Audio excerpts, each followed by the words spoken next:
যেটা তো আমি আপনাকে বললাম যে 1 মাস পরে জানাবো।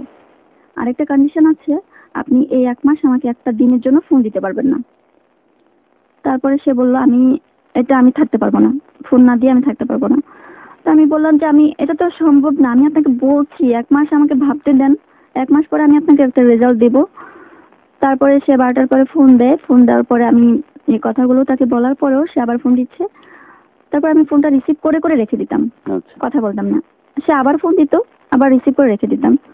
তো এমন করে সারা রাত, মানে আমরা কেউ ঘুমাইনি, আমিও না, ও ও না। তো বারবার ফোন দিচ্ছে, আমি রিসিভ করে রেখে দিচ্ছি। তারপরের দিন সকালবেলা একটা মেসেজ পাঠাইলো, আমি তখন আবার আইএলটিএস করি সাইফোর্সে পান্থপথে। তো আমাকে জিজ্ঞেস করলো মেসেজ দিয়ে যে তুমি কি ক্লাসে যাচ্ছ।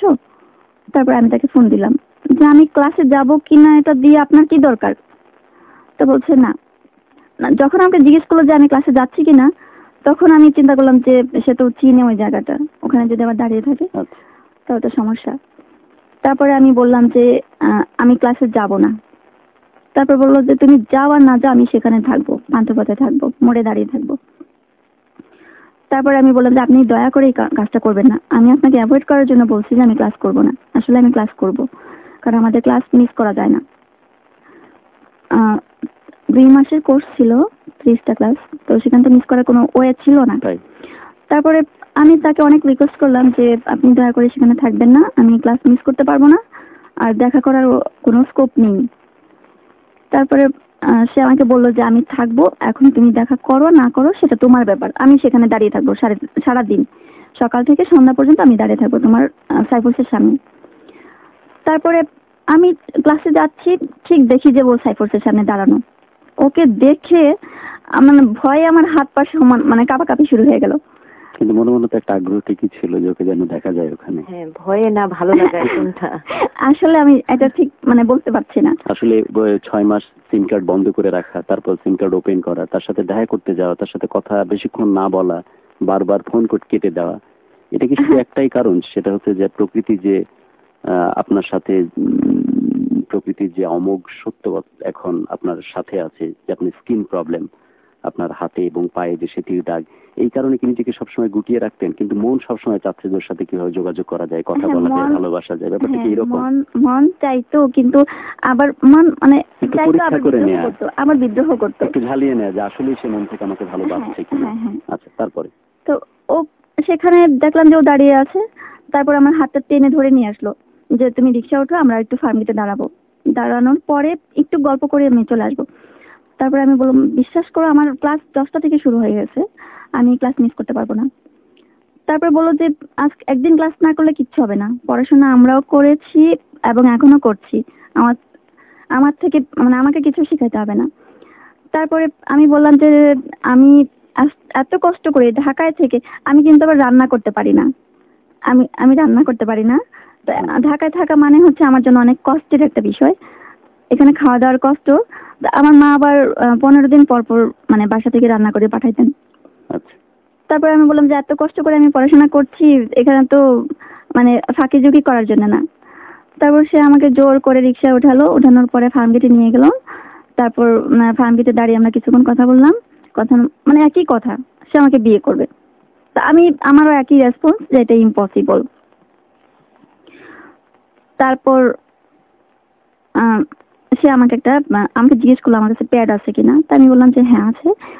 তারপর বললো যে দাও আমি একটা জিনিস লিখবো, কবিতা 2টা লাইন লিখবো। তো আমি দিলাম, তো সেখানে ও কবিতা 2টা লাইন আমাকে লিখলো, সেটা আমার কাছে এখনো আছে। এটা হচ্ছে 2005 এর ঘটনা। তোমার উঠোনে এনে দেবো আমি 7টি অমরাবতী। তোমার উঠোনে এনে দেবো আমি 7টি অমরাবতী। হ্যাঁ, এটার মানেটা ছিল এরকম যে অমরাবতী মানে হচ্ছে বেহেশত, ও আমাকে 7টা বেহেশত মানে হচ্ছে স্বর্গ সুখ এনে দেবে। আচ্ছা, তারপর তারপরে এটা আমি রেখে দিলাম ব্যাগে। তারপরে বাসায় ফিরে আসলাম ওখান থেকে। আচ্ছা, বিয়ের ব্যাপারে বলছিলেন আপনি, যে বিয়ের জন্য সে পিড়াপিড়ি করছে যে কিভাবে বিয়েতে যাওয়া, বিয়েটা সম্পন্ন হয় আপনাদের মধ্যে। তারপর কিভাবে আপনি উদ্যোগী হলেন বিয়ের জন্য? তারপরে ও মানে খুব বেশি অসুস্থ ছিল, ও মানে কোনো কিছু খেত না, ঘুমোতো না, তারপর হচ্ছে ক্লাস করবে না বলছে, পরীক্ষা দেবে না। তারপর আমি বললাম যে ঠিক আছে, আমি তোমার সাথে কথা বলবো, আমি তোমাকে পছন্দ করি। মানে ও এত বেশি অসুস্থ হয়ে পড়ে ওই সময়টাতে। যে লিভারের সমস্যার কথা বলছিলেন। লিভারের প্রবলেমটা ছিল, মানে প্রায় সময় ওর জ্বর থাকতো, কোনো কিছুই খেতে পারতো না, প্রচন্ড বমি হতো। তারপর ও আবার মানে খুব বেশি স্মোক করতো। মানে কেন জানি ও যখন বলতো যে তুমি কথা না বললে আমি খাবো না, তখন অটোমেটিকলি আমার মনের মধ্যে একটা মানে মায়া চলে আসে। যে তখন আমি চিন্তা করতাম যে আমার জন্য যদি একটা ছেলে সুস্থ হয়ে যায় তো এটা কি ভালো না? কারণ আমি আমি নিজেও একটা প্রবলেমে ভুগছি। আমি জানি যে আসলে কষ্ট কি জিনিস। মানে একটা মানুষ যদি অসুস্থ থাকে, এখন মানে সেটা যে তাকে কতটুকু কষ্ট দেয় এটা আমি জানি। তো আমার জন্য সে যদি সুস্থ হয়ে যায় তো এটা তো অনেক বড় কিছু। তো ঠিক আছে, আমি ওর সাথে কথা বলবো। তো ডিজিওসের সময় ফ্রি ছিল যখন, আমরা সারা রাত কথা বলতাম। দিনের দিনের বেলা ম্যাক্সিমাম সময় কথা বলতাম।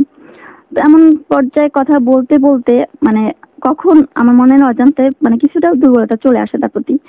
আর এছাড়াও মানে ও ম্যাক্সিমাম সময় আমাকে স্বপ্ন দেখাতো, খুব বেশি স্বপ্ন দেখাতো যে আমরা বিয়ে করব, আমাদের খুব মানে ফুটফুটে একটা মেয়ে আসবে। মানে ম্যাক্সিমাম সময় মেয়েটার গল্প করতো। তখন মানে প্রথম দিকে আমার ভালো লাগতো না, পরে আমার কল্পনায় চলে আসে, আমার চোখে ভাসতো যে হ্যাঁ আমাদের খুব সুন্দর একটা মেয়ে আছে। তো এই স্বপ্নটা দেখার পরে মানে চিন্তা করলাম যে হ্যাঁ আমি বিয়ে করব। তারপরে ও আমাকে বললো যে হ্যাঁ আমরা বিয়ে করব। ও একটা ডেট ফিক্সড করলো। তারপর ডেট যখন ফিক্সড করলো তখন আবার আমি বললাম যে তুমি ভালো করে চিন্তা করে দেখো, তুমি ভালো করে চিন্তা করে দেখো। আচ্ছা আচ্ছা, এখানে একটা কথা বাদ পড়ে গেছে, সেটা হচ্ছে কি আমি ওকে বললাম যে আমি এভাবে বিয়ে করতে পারবো না, তুমি এক কাজ করো তোমার গার্ডিয়ানকে বলো আমার গার্ডিয়ানের কাছে যেন যায়। তারপর আমরা বিয়ে করব। সময়টা জুড়ে যে এত কিছু ঘটছে, এটা কি আপনার ফ্যামিলি তখন জানতো? না, ফ্যামিলি কেউ জানতো না? ফ্যামিলির কেউ জানতো না। আচ্ছা, হ্যাঁ। তারপর আমি বললাম যে এইভাবে নিজেরা বিয়ে করবো না, তো তুমি তোমার গার্ডিয়ানকে আমার গার্ডিয়ানের কাছে পাঠাও। কারণ আমরা নিজে নিজে বিয়ে করলে তুমি যদি কখনো আমার থেকে চলে যাও তখন আমি কি করব? আমার বাবা মার কাছে আমি জায়গা পাবো না, তোমার কাছে তো আমি পাবোই না। তারপরে ও বললো যে ঠিক আছে আমি যাচ্ছি তোমার বাবা মায়ের কাছে। তো আমার বাবা মায়ের কাছে গেল। যাওয়ার পরে আমার বাবা মা ওকে রিফিউজ করে যে তুমি পড়াশোনা শেষ করো, আমার মেয়েটাও পড়াশোনা শেষ করুক, তারপর তোমার গার্ডিয়ান আসুক, আমরা চিন্তা করে দেখবো। ওখান থেকে ব্যাক করে আসার পরে ও আবার আমাকে ফোন করে যে আমি একটা ডেট ফিক্স করব, সেই ডেটে যদি তুমি বিয়ে করতে রাজি না হও তাহলে আমি সুইসাইড করব। তারপরে আমি বললাম যে এটা এটা তো কোনো কথা হলো না, তুমি সুইসাইড করবা কেন? এখন তুমি স্টাবলিশড হওয়ার পরে তো এমনিতে সবাই মেনে নিবে। তখন ও আমাকে একটা কথা বললো যে দেখো আমাদের ফ্যামিলিটা এমন ফ্যামিলি যে আমরা কখনো মানে বিয়ে করে বউ ছাড়ি না, আমাদের বংশে কেউ কখনো বউ ছাড়ে নাই। তো এটা তো আমার বেলায় কখনো ঘটবে না। আর আমার বড় ভাই উনিও লাভ ম্যারেজ করে, তো উনি প্রথমে নিজে নিজে বিয়ে করে, তারপরে উনি ওনার ফ্রেন্ড সার্কেল নিয়ে বিয়ে করে, আবার উনি ওনার গার্ডিয়ান নিয়ে বিয়ে করে। মানে একই বিয়ে ওনারা 3 বার করে। তো সেটাই ও এক্সাম্পল হিসেবে ইউজ করতো যে আমরা ওরকম করব। তো ও বারবার বলতো কই আমার ভাইয়া তো আমার ভাবিকে ছেড়ে যায়নি, তো আমিও তোমাকে ছেড়ে যাব না, তো আমি তো তোমাকে ভালোবাসি বলেই তো বিয়ে করতে চাচ্ছি।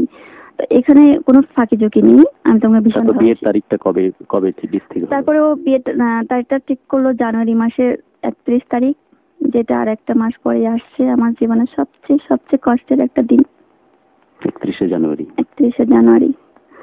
তো আমি 28 তারিখে ওকে ফোন করে বললাম যে তুমি আরেকবার চিন্তা করে দেখো, তুমি আমার মনে হচ্ছে তুমি কখনো বলবা যে তুমি ভুল করছো।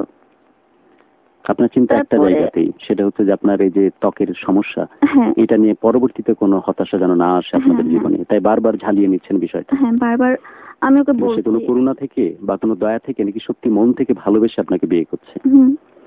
তারপর আমি 28 তারিখ আমার স্পষ্ট মনে আছে, ওকে আমি ফোন দিলাম যে তুমি একটু ভালো করে চিন্তা করে দেখো, কারণ এটা তো কোনো মানে পুতুল খেলা না যে একবার আমরা খেললাম, ভালো লাগলো খেললাম, আবার খেলবো না।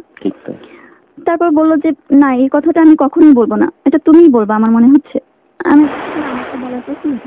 আমি বলতে যাবো কেন? তারপরে বললো যে আমিও বলবো না। তারপরে ডিসিশন নিলাম যে হ্যাঁ ঠিক আছে আমরা 31 তারিখে বিয়ে করব। তারপরে দুজনেই মানে ঠিক হয়ে গেল বিয়ে করব। আমার কাজিন ছিল নার্সিংহী জজ কোর্টের অ্যাডভোকেট। উদ্যোগটা তো আপনারা নিজেরা নিচ্ছেন, কারণ আপনি তো বাড়িতে আপনার প্রস্তাব পাঠিয়ে প্রত্যাখ্যাত হয়েছিল, তারপর নিজেরা উদ্যোগ নিচ্ছেন। 31 তারিখে 31 জানুয়ারি আপনাদের বিয়ে।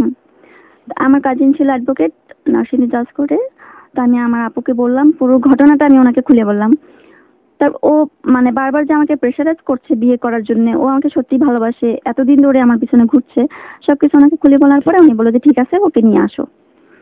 তারপরে আমি সবকিছু জিজ্ঞেস করলাম, আমি আফিককে জিজ্ঞেস করলাম যে এখন বিয়ে কিভাবে করে, আমি তো জানি না, টাকা পয়সা কেমন লাগে, মানে কি করতে হয়।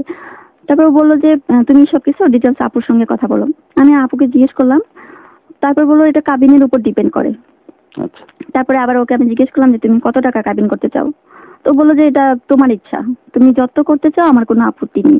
আচ্ছা তারপরে আমি বললাম যে আচ্ছা ঠিক আছে। তারপরে টাকার অ্যারেঞ্জ কিভাবে হবে, কারণ তো দুইজনই স্টুডেন্ট তখন, ঠিক তো। তো আমাদের তো টাকা পয়সার কোনো সোর্স ছিল না তখন। ও আমাকে বললো তুমি লোন নাও কারো কাছ থেকে, আমি যখন জব করব আমি জব করে দিয়ে দেবো। উদ্যোগটা আপনাকে নিতে বলছিল। হ্যাঁ। তারপরে আমি বললাম আমি এতগুলো টাকা কোথায় পাবো, আমাকে কে লোন দিবে। তারপরে ও তখন আমার মাথায় একটা চিন্তা আসলো যে আমার কিছু অর্নামেন্টস ছিল আমার বাবার দেয়া, তো সেই অর্নামেন্টস গুলো আমি সেল করব। তো ওকে আমি বললাম যে আমার অর্নামেন্টস গুলো আছে, এগুলো আমি সেল করে দিই। তো সে ঠিক আছে তুমি এটা করো, আমি জব করে তোমাকে আমি সবকিছু ফিরিয়ে দেবো, আচ্ছা টেনশন করতে হবে না এটা নিয়ে, আর মন খারাপও করতে হবে না। তা আমি বললাম যে আচ্ছা ঠিক আছে। তারপরে আমি বাসায় আসলাম 31 জানুয়ারির আগেই, এসে সবকিছু মানে গোপনে বাসা থেকে নিয়ে আসি, নিয়ে এসে আমি এগুলো সেল করি। বাসা থেকে সমস্ত আপনার যে অর্নামেন্টস ছিল সেগুলো নিয়ে গিয়ে নিজে নিজে বিক্রি করলেন হ্যাঁ, বিয়ের প্রয়োজনীয় টাকা সংগ্রহ করার জন্য। সবগুলো। তারপর আমাদের মার্কেটে না, আমাদের যে মার্কেট সেখানে না, এখান থেকে অনেক দূরে একটা মার্কেট ছিল, সেখানে যেন আমার বাসায় মানে কেউ জানতে সমুদয় না খরচ পারে। আপনি নিজে হ্যাঁ, নিজে আমি সংগ্রহ নিজে। করছেন। তারপর তারপরে 10,000 টাকা হলো সেখানে। তো আমি ওকে জানালাম যে টাকার অ্যারেঞ্জ হয়ে গেছে, তুমি আসো। তারপর 31 জানুয়ারি যখন আসে, সারা রাত মানে ঘুম হয়নি আমার, মানে প্রচন্ড ভয় কাজ করছে মনের মধ্যে, আবার নতুন একটা চিন্তা, রোমাঞ্চ। একটা হ্যাঁ রোমান্স কাজ করছে। তারপর ও আসলো, আসার পরে ও আমাকে ফোন মানে আসার আগে আমাকে জিজ্ঞেস করলো যে তোমার জন্য আমি কি আনবো। তা আমি বললাম যে আমার জন্য বেশি কিছু আনতে হবে না, তুমি আমার জন্য টিপ নিয়ে আসো। আচ্ছা তারপরে বললো যে ঠিক আছে, টিপ আর চুড়ি নিয়ে আসবো। আচ্ছা চুড়ি লাগবে না, তুমি শুধু টিপ নিয়ে আসো, 5 টাকা দিয়ে টিপ নিয়ে আসো। কারণ ওর কাছে তো বেশি টাকা ছিল না, আবার আসবে ভাড়া। আচ্ছা তারপরে ও আসলো, আজিমপুরে আসলো, দুইজনেই শীতের সকাল, দুইজনেই খুব কুয়াশা ছিল। আপুর ওইখানে গেলাম, যাওয়ার পরে আমি শাড়ি পরছিলাম, শাড়ি পরা শেষ হওয়ার পরে আমি বললাম যে আমার টিপ দাও। আচ্ছা তারপরে ও বললো সরি, আমার টিপটা আনতে মনে নেই। তো এইটুকু কথা শোনার পরে মানে আমার একটু কষ্ট লেগেছে। আপনি তো একটা জিনিসই হ্যাঁ, চেয়েছিলেন শুধু 5 টাকা, 5 টাকা একটা তারপর টিপ। তারপর বললো যে সরি। তো গত রাতে আমার ফ্রেন্ডরা মিলে ওয়াইন কেনার জন্য 500 টাকা চাঁদা ধরে। তো সেখানে আমি টাকাটা দিলাম, কিন্তু আমি খাইনি, বিশ্বাস করে আমি খাইনি। ওদের সাথে আমার এটা নিয়ে একটু রাগারাগি হয়েছে, যে কারণে আমার মনে ছিল না। তারপরে আমি এটা নিয়ে আমি কোশ্চেন করি। আপু এবং দুলাভাইয়ের কাছে আসলেন আপনার বিয়ের ব্যাপারে। হ্যাঁ, তারপরে আমরা কোর্টে গেলাম আপুর ওইখানে। কোর্টে যাওয়ার পরে আপু বললো, ওখানে একটা কাগজে সাইন নিল, সাইন নেওয়ার পরে বললো যে তোমরা এখন বাসায় যাও। তা আমরা ভাবলাম যে মানে সাইন নেওয়া ওটা মনে হয়, মানে ওটাই মনে হয় বিয়ে। আচ্ছা আচ্ছা। তখন মানে কোর্টের বিয়ে ওরকম, আর বাসায় যে কাজী দিয়ে যে বিয়েটা করে এটা মনে হয় মানে দুই রকম আমরা ভাবলাম। তারপরে বাসায় গেলাম। তারপর বাসায় যাওয়ার পরে দেখি যে সন্ধ্যার দিকে আপু আসছে বাসায়, তারপর আরো লোকজন আসছে, হুজুর নিয়ে আসছে। তারপর সেখানে আমাদের বিয়ে হলো। বিয়ে হওয়ার পরে আমরা সেখানে ছিলাম, ওই দিন ছিলাম। থাকার পরে আমি এখন চিন্তা করতেছি যে আমার বাসাটা কিভাবে ম্যানেজ করব। এর মধ্যে আবার আমার আন্টি, ছোট আন্টি ফোন দেওয়ার পরে আমি আন্টিকে বললাম যে আন্টি আমরা বিয়ে করে ফেলছি। এরপর যত প্রয়োজনীয় কাগজপত্রগুলো আপনারা কোর্টেই সাইন করেন। এখানে আমি দেখতে পাচ্ছি আপনার নিকাহনামা, এখানে একটা ইয়েও দেখছি আমি নোটারি পাবলিকের। হ্যাঁ, 7 লাখ টাকা আমাদের কাবিন ছিল। এবং এখানে উল্লেখ আছে একটা জায়গায় দেখছি যে আপনি যে সেটি যে সমস্যা আছে এটার কারণে আপনাকে ছেড়ে যাবে না, এই ধরনের কিছু উল্লেখ এখানে দেখতে পাচ্ছি আমি। এই কথাটা সে আমাকে বলেছিল। আমি যখন তাকে বললাম যে আমি তোমাকে বিশ্বাস করি না, তখন বললো যে তুমি যত রকম এভিডেন্স চাও আমি সেটা তোমাকে দিব। সে নিজে থেকে এই কাজগুলো করেছিল। আচ্ছা, তারপরে আপুকে বললাম যে এখন তো আমার বাসায় একটু ম্যানেজ করতে হবে আপনাকে। আবার আন্টিকে আমি বলে দিলাম, বলে দেওয়ার পর আমি টেনশন করছি যে এখন তো আন্টি আমার বাসায় বলে দিবে, বলে দেওয়ার পরে তো আমার অবস্থা খারাপ হয়ে যাবে। তারপর আপু আমার বাবা আমাকে ফোন দিল, ফোন দিয়ে একটু মানে উনি মানে কিভাবে কনভিন্স করছে আমি জানি না ঠিক। তারপরে আমার বাবা মা আমাকে ফোন দেয়, ফোন দেওয়ার পরে আমি তাদেরকে একটা রিকোয়েস্ট করি যে যত মিসবিহেভ করা দরকার আমার সাথে করেন আপনারা, কিন্তু ওকে কিছু বলবেন না। সবসময় আগলে রাখছেন হ্যাঁ, ভালোবাসার মানুষটিকে। ওকে কিছু বলবেন না। তারপর তারপরে বললো যে তোমরা বাসায় আসো। বাসায় গেলাম, খুব ভয়ে ভয়ে বাসায় গেলাম। যাওয়ার পরে আমি তো আগেই রিকোয়েস্ট করলাম যেন ওকে কিছু না বলে। তা আমি বললাম যে জামাইকে যেভাবে ইয়ে করতে হয়, অ্যাকসেপ্ট করতে হয়, আপনারা দয়া করে সেটুকু করেন আমার দিকে তাকিয়ে, আর কিছু না। কারণ আমি তো এটুকু আমার বিশ্বাস ছিল যে আমি ভীষণ আদরের ছিলাম। আমি একটা হয়তো জিনিস খুব বড় কোনো সমস্যা হবে না। হবে না। তো যাই বাসায় যাওয়ার পরে আহ, সন্ধ্যা হয় বাসা যেতে। তো সেদিন ছিলাম, পরের দিন আমার বাবা আমাকে ডেকে কিছু কথা বললো। বলার পরে যাক নিজের ওগুলো হজম করলাম, ওকে আর বুঝতে দেইনি। তারপর সেখান থেকে আমরা ঢাকায় চলে আসলাম। ঢাকায় চলে আসার পরে ও চিটাং চলে গেলাম, আমি তো ঢাকায় থেকে গেলাম। আচ্ছা, তারপরে আমাদের মানে খুব ভালো মানে একটা সম্পর্ক যাচ্ছিল তখন। আচ্ছা। আমি যখন রাস্তায় বের হইতাম মানে ছেলেদের গায়ে কোনো যদি মানে ভালো জামা কাপড় দেখতাম, আমি চিন্তা করতাম যে ওর জন্য ওটা কিনবো। হুম। তারপর মার্কেটে গেলে সবসময় মানে সার্বক্ষণিক একই হ্যাঁ, চিন্তা, আফিককে কিভাবে বেশি করে সাজানো হ্যাঁ, যায়। আফিক মানে সারাক্ষণ আমার মাথার ভিতরে আফিক ছিল যে আমি তখন মানে ওর আমি ছোট থেকে বড় হই আমরা খুব মানে বিলাসিতার মধ্যে।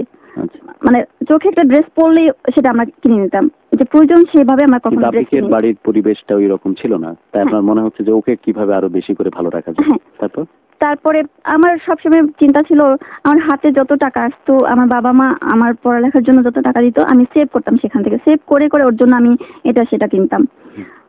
তখন 2005-এ কালার মনিটর মানে মোবাইল সেট খুব কম লোকের হাতে ছিল।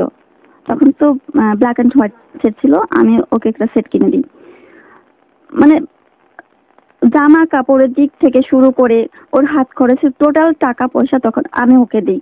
মানে কিভাবে মানে আমার আফিক আফিক কিভাবে এখানে ভালো বাদ থাকবে। সাধতো না যে না আমাকে এভাবে টাকা দেওয়ার দরকার নাই বা কিছু, এরকম না কিছু না বলতো না। না, কখনো কিছু বলতো না। তারপর তারপরে মানে খুব একটা আমার মনে হচ্ছে কি আমি তখন স্বর্গরাজ্যে ছিলাম, তখন আমার মানে কোনো কিছু খেয়াল থাকতো না। সেই 7টি স্বর্গ অলরেডি পাওয়া হয়ে গেছে আপনার, হ্যাঁ। এরকম। তারপরে ও এক পর্যায়ে আমাকে বললো কি তুমি ঢাকায় থেকো না, তুমি বাসায় চলে যাও। তাই আমি বললাম যে কেন? তারপরে বললো যে তুমি ঢাকায় থাকলে আমার মনে হয় আমি তোমাকে হারাই ফেলবো। কারণ ও সব সময় এরকম করতো। আফিক কি তখনও অসুস্থ থাকছে, তার যে লিভারের হ্যাঁ, সমস্যা কথা খুব বলেছেন? খুব বেশি। মানে যখনই আমি শুনতাম যে ও অসুস্থ, ওর জ্বর, তখনই আমি সঙ্গে সঙ্গে আমি কোরআন শরীফ নিয়ে বসে যেতাম, নামাজ পড়তাম, আল্লাহর কাছে কান্নাকাটি করতাম যে ও যেন সুস্থ হয়ে যায়। তারপর ও আমি বাসা চলে গেলাম। বাসা যাওয়ার পরে মানে ওর মনে তখন একটা কাজ করতো যে ও অসুস্থ, না জানি আমি ওকে ছেড়ে চলে যাই। আচ্ছা আচ্ছা। আমি যে অসুস্থ তখন এটা ওর মাথায় ছিল না, ওর মাথায় ছিল ও অসুস্থ, আমি ওকে যদি ছেড়ে চলে যাই। তারপরে আমি বাসা চলে গেলাম, সেখানে ও আসতো কিছুদিন পর পর।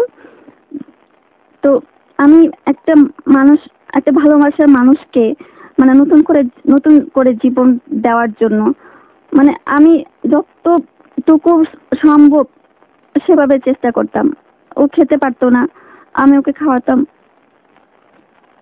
আপনাকে আমি একসাথে থাকতেন তখন? হ্যাঁ, আচ্ছা একসাথে আমাদের বাসায়। আচ্ছা। তারপরে আমি দেখি যে ও খেতে পারে না, তখন আমি কি করতাম, একসঙ্গে দুজন খেতে বসতাম। একসঙ্গে খেতে বসলে তখন আমি আস্তে আস্তে খেতাম, ওকে বলতাম তুমি তাড়াতাড়ি করে খাও। তারপর ওর খাওয়া যখন শেষ হয়ে যায় তখন আমি একটু মুখে দিতাম, মুখে দিয়ে বলতাম কি তুমি যদি আরেকটু না খাও আমি কিন্তু এটুকু খাবো না। মানে ওকে খাওয়ানো আর কিছু না। কারণ লিভারের প্রবলেম, ওর আবার আরেকটা প্রবলেম ছিল, আলসার ছিল। আচ্ছা। তো এগুলো তো সবসময় বেশি করে খেতে হবে। তো আমি ওকে এভাবে করে খাওয়াইতাম। ভালোবাসার এই মানুষটির যে কষ্টগুলো দেখতেন তখন কিভাবে তাকে তার পাশে পাশে থাকতেন আপনি, আমি কি করতেন? মানে আমি সবসময় মনে আল্লাহর কাছে প্রার্থনা করতাম যে আল্লাহ আমি তাকে একটা মিনিটের জন্য, একটা মিনিট আমার আগে যেন সে দুনিয়াতে থেকে না যায়, আগে যেন আমি যাই তারপর যেন সে যায়। কারণ আমি যখন আমাদের বিয়ে হওয়ার পর থেকে আমি পুরোপুরি তার প্রতি উইক হয়ে পড়ি। কারণ একটা মানুষকে যে কতটুকু ভালোবাসতে পারে এটা আমি বোঝাতে পারবো না। ও আমি বোটানিতে পড়তাম, আমি তো জানতাম যে মানে বনজ ঔষধ গুলো সম্পর্কে আমার একটু আইডিয়া ছিল। তো সেখানে ওর লিভারের প্রবলেমের জন্য, ওর খাবারের রুচির জন্য বিভিন্ন গাছের ছাল তুলে আমি মানে আমার মা কখনো আমাকে দিয়ে কোনো কাজ করায়নি। আমি ওর জন্য সব মানে বিভিন্ন গাছের ছালগুলো উঠে এনে আমি বাটতাম, বেটে এগুলো রস করতাম, রস করে করে মানে কিভাবে ওকে সুস্থ করা যায়। তারপর মানে এইভাবে একটু বেশি করে খাওয়ানোর চেষ্টা করতাম। তবে লাস্ট আমার বাবা আমার জন্য কিছু টাকা রাখছিল ব্যাংকে আমার ট্রিটমেন্টের জন্য। সেই টাকাটা আমার বাবা মায়ের অজান্তে আমি ওঠাও ট্রিটমেন্ট করি। আমার বাবা মা কেউ জানে না, আফিকের ফ্রেন্ডরা জানে। আপনার ত্বকের যে সমস্যাগুলো ছিল হাতে এবং পায়ের, যেটার জন্য আপনি একদিন স্বপ্ন দেখেছিলেন যে হাতের ত্বকের সার্জারি করাবেন, সেই টাকা দিয়ে মেহেদির রং অনেক গভীর ভাবে ফুটে উঠবে আপনার হাতে, সেই সঞ্চিত টাকাটা খরচ করে দিলেন আপনার সবচেয়ে ভালোবাসার মানুষটি আকিফের জন্য। তারপর ওকে আমি ট্রিটমেন্টে যত খরচ সব সব টাকা আমি বিয়ার করি ওর জন্য।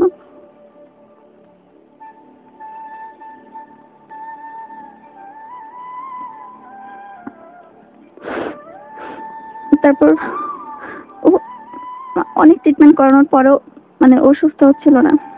তারপর লাস্ট ঢাকায় একটা ডাক্তার দেখানো হয়, ওর ফ্রেন্ডের একটা রিলেটিভস হয়, তো সেখান থেকে ট্রিটমেন্ট করানোর পর ও সুস্থ হয়। সুস্থ হওয়ার পর মানে ও পুরোপুরি সুস্থ হয়ে যায়। সুস্থ হওয়ার পর আমরা যখন বাসায় থাকতাম, আমার বাবা মা ও বিষয়টা মানে খুব ভালো একটা দেখতো না। আমার বাবা মা চেষ্টা করতো আমার মানে ওর সাথে ডিভোর্স করানোর জন্য, যে একটা ছেলে অসুস্থ, একটা মরা লাশ নিয়ে আমি টানছি। আমার বাবা মা সবসময় যেত যে ঠিক আছে তুমি ওখান থেকে চলে আসো, তোমাকে আমরা ডিভোর্স করে দিচ্ছি, তুমি চলে আসো। আমার কাছে অসম্ভব, আমি তোকে ছেড়ে আসার জন্য আমি ওকে বিয়ে করিনি, আমি ওকে ছেড়ে আসতে পারবো না। তারপরে আমি ওকে বলতাম যে দেখো তুমি ঠিক মতো ট্রিটমেন্ট করাও না, তুমি খাচ্ছ না। আমার বাবা মা আমার পিছনে লাগছে আমাকে ডিভোর্স করানোর জন্য, আমি তো ডিভোর্স করানোর জন্য তোমাকে বিয়ে করিনি। ও তখন আমাকে জড়ায় ধরে ধরে মানে কাঁদতো যে তুমি আমাকে ছেড়ে যাও না, তুমি যদি আমাকে ছেড়ে যাও তাহলে আমি বাঁচবো না। ও খুব খুব জড়ায় ধরে ধরে কাঁদতো।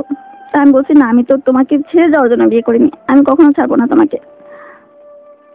তারপর আমার সবসময় প্রার্থনা ছিল যে ওকে আমি কিভাবে সুস্থ করবো, কিভাবে সুস্থ করবো, ওর সবসময় মাথায় কাজ করতো। আমি নিজেও অনেক ডাক্তারের কাছে আমি ছুটছি ওকে নিয়ে, সেই প্রেসক্রিপশন গুলো আমার কাছে এখনো আছে। আমি আমার ওয়ার্ডরোবের ড্রয়ারটা খুললে আমি এখনো সেই প্রেসক্রিপশন গুলো আমার যখন চোখের সামনে পড়ে আমি আর সহ্য করতে পারি না। একটা মানুষকে নিয়ে আমি এত এত জায়গা আমি দৌড়াইছি, এত ডাক্তারের কাছে আমি দৌড়াইছি ওকে নিয়ে, ওকে সুস্থ করার জন্য। একটাই লক্ষ্য ছিল ওকে সুস্থ করার জন্য। তারপর ঢাকায় ফার্ম গেটে একটা ডাক্তার দেখানোর পর ও সুস্থ হয়। সুস্থ হওয়ার পর ও যখন অসুস্থ ছিল তখন আবার আমি ওকে জব করতে দেইনি। তা আমার টেনশন ছিল ও যদি শিপে ওঠে, ওর যদি একটা অ্যাক্সিডেন্ট হয় তখন আমি আর বাঁচতে পারবো না, ওকে আমি জব করতে দেইনি। তা আমার বাসা যখন ও আসতো, আমার বাবা মাও দেখি বিষয়টা বেশি একটা পছন্দ করতো না। তখন আমি চিন্তা করতাম যে আমাদের যদি আলাদা একটা বাসা হইতো, আমি মানে মন প্রাণ ভরে ওরা আমি সেবা যত্ন করতে পারতাম।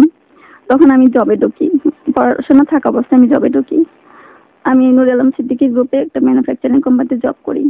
তো সেখানে আমি তো রান্না করতে পারি না, অনেক কষ্ট করে আমি রান্না করতাম, ওর সেবা যত্ন করতাম। আমি আবার অফিস করতাম, 9টা থেকে 6টা পর্যন্ত আমার অফিস ছিল। সারা রাত থেকে আমি ওর সেবা যত্ন করতাম।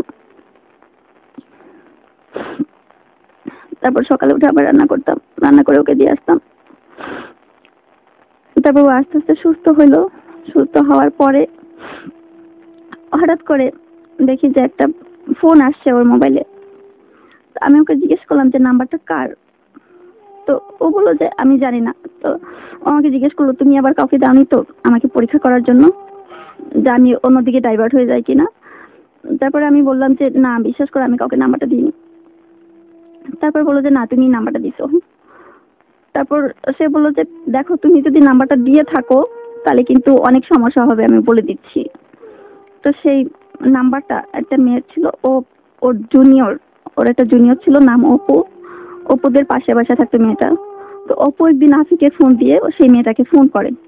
তো ফোন করার পরে সেই মেয়েটার নাম্বারটা সেভ করে রাখে।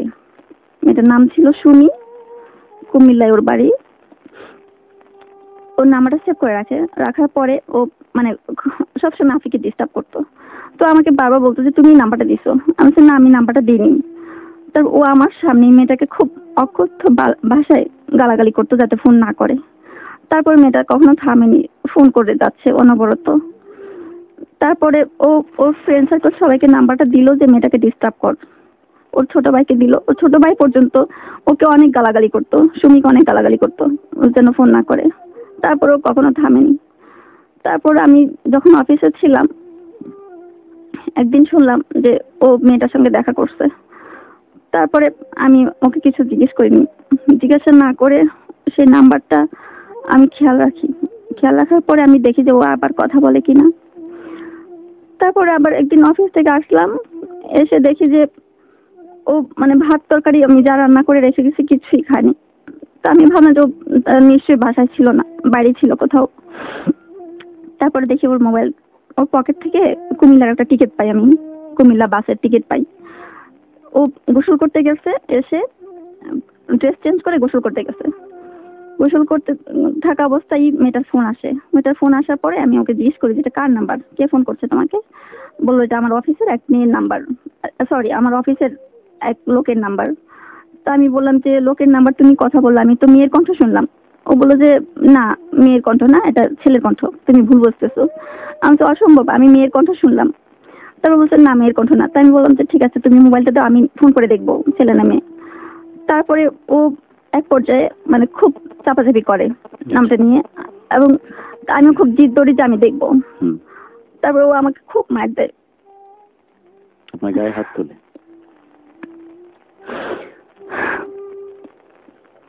ও আমাকে অনেক মার দেয়। তারপরে আমি বললাম যে তুমি যাই কিছু করো, আমাকে যদি মেরেও ফেলো, তারপরে আমি দেখবো যে তুমি আসলে কার সাথে কথা বলছো।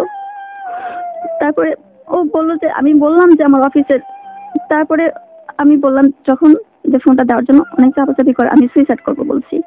তারপর নাম্বারটা দেয়, দেওয়ার পরে আমি ফোন করি, ফোন করে দেখতে নিয়ে। তারপর বললো যে মেয়েটার সাথে আমরা বিজনেস করি, তার নাম্বার। তা আমি বললাম যে তুমি বিজনেস করো, আমি তো ওয়াইফ হয়ে জানতাম যে তুমি বিজনেস করো। তারপর ও বললো যে হ্যাঁ। তারপর আমি বললাম, সেই মেয়েটাকে আমি বললাম যে দেখো, আমি ফোন করে বললাম যে দেখো আমি ওর ওয়াইফ, তো তুমি আর ফোন করো না ওকে। তুমি যদি ভালো চাও ওর কখনো ফোন করো না, কারণ একটা ম্যারিড ছেলে কখনো একটা মেয়ের সাথে রিলেশন করে যখন তার বাজে কোনো উদ্দেশ্য থাকে। তো তুমি, আমার মনে হচ্ছে তুমি ভালো মেয়ে, তুমি ওর সাথে আর যোগাযোগ করো না। আমি মেয়েটিকে এভাবে বোঝানোর চেষ্টা করলেন আপনি? হ্যাঁ, বোঝানোর পরে সেই মেয়েটা আবার সঙ্গে সঙ্গে ওকে ফোন দেয়। ফোন দেওয়ার পরে আমি বললাম যে আফিককে বললাম যে তুমি লাউড স্পিকার দাও, আমি শুনবো কি বলেন।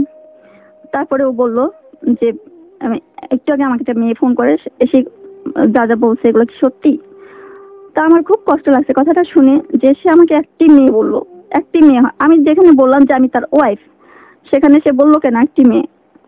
তারপরে আমি আবার চিৎকার করে বললাম আমি তো তোমাকে বলিনি যে আমি একটা মেয়ে, আমি তো বলছি যে আমি তার ওয়াইফ। তারপর তুমি কেন বিশ্বাস করছো না? তারপরে আফিক তাকে কনভিন্স করে, করার পরে বললো যে তুমি ওইসব ধরো না। তারপরে আমি আবার ওকে ধরলাম যে তুমি কি বললাম মেয়েটাকে, আমি কি তোমার ওয়াইফ না? সে কোনো কথা বলে না, চুপ করে আছে। এই ঘটনাগুলো তো ঘটছে যখন সে সুস্থ হয়েছে তারপর থেকে? হ্যাঁ, তারপর থেকে। তারপর তারপরে এর মাঝখানে আবার ও প্রথম দিকে 8 মাস চাকরি করে। অসুস্থ যখন ছিল আমি তো প্রথমে জয়েন করতে দেইনি। তারপরে ও 8 মাস চাকরি করে, চাকরি করার পর অসুস্থ হয়ে পড়ে। অসুস্থ হওয়ার পরে তো এই ঘটনা, এই ঘটনার পরে সেদিন ও আমাকে অনেক মারে, অনেক। আবার হাত তোলে আপনাকে? হ্যাঁ। তারপর সেদিন আমি সুইসাইড করার জন্য বিষ খাই। ও চলে যায়, বাসা থেকে চলে যায়, আমি বিষ খাই। বিষ খাওয়ার পরে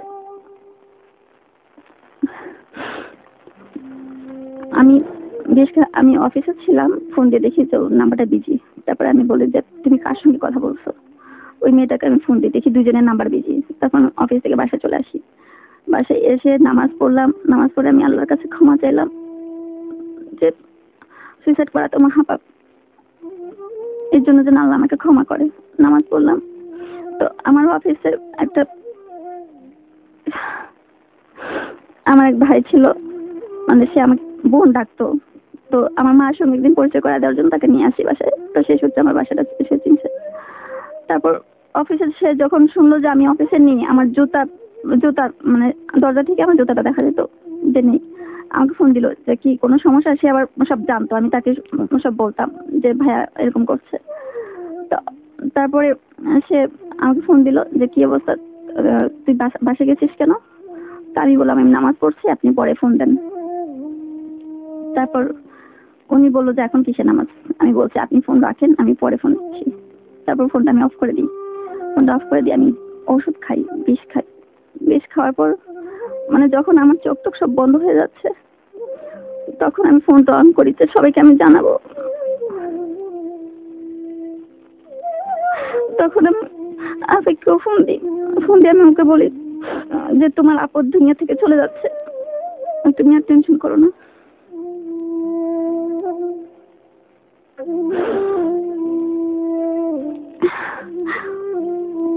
তারপর আমাকে জিজ্ঞেস করলো কি হয়েছে। আমি বলছি আমি মরে যাচ্ছি, তোমার আর কোনো টেনশন করতে হবে না, আমি বিষ খাইছি। তারপর বললো তুমি বিশ্বাস করো আমি আর কখনো মেয়েটার সাথে কথা বলবো না, তুমি সুস্থ হয়ে যাও, তুমি ডাক্তারের কাছে যাও। তারপরে আমি বললাম যে না আমার তো বেঁচে থাকার কোনো দরকার নেই, আমি মরে যাচ্ছি, এখন আর বাঁচার কোনো ওয়ে নেই। তারপরে এর মধ্যে আবার সেই ভাড়াটা আসছে, আসার পরে আমি গ্রিলে লক করে দিই। লক করে দেওয়ার পর উনি বলতেছে আমি চিৎকার করবো তুমি যে দরজা না খোলিস। তারপরে আমি বললাম যে না আমি দরজা খোলার জন্য তো ওষুধ খাইনি, আমি মরে যাওয়ার জন্য ওষুধ খাইছি। তারপরে ওনার অনেক চাপাচাপি আমি দরজাটা খুলি। খোলার পরে উনি আমাকে ডাক্তার কাছে নিয়ে যায়, উনি গিয়ে ট্রিটমেন্ট করে, আমি সুস্থ হই। সুস্থ হওয়ার পরে উনি আফিকে ফোন করে যে ও মানে এত বড় একটা দুর্ঘটনা ঘটলো, তুমি একবারের জন্য দেখতে আসলে না। তারপর বললো কি ও আমার থেকে খুব ভালো বোঝে, ওকে দেখার মানে আমার তো দেখার দরকার নেই। তারপর মানে এই কথাটা আমি তখন জানি না, আমি অনেকদিন পরে আমি যখন পুরোপুরি সুস্থ হয়ে যাই, পুরোপুরি সুস্থ হইতে আমার অনেকদিন সময় লাগছে। তারপরে এর মধ্যে আবার ও চাকরি করে না, ও চিটাগাং থাকে। আমি যখন সুস্থ হয়ে যাই ও একদিন আমাকে ফোন দিল যে আমাকে কিছু টাকা দাও, আমার বাড়ি থেকে টাকা দিচ্ছে না, আমি মানে 3 বেলার মধ্যে 1 বেলা খাই, আমার ফ্রেন্ডরা 3 বেলা খায়, আমি সবাইকে বলি যে আমি খাবো না, আমার খিদা নেই বলে বলে ও মানে ঘুমায় থাকে।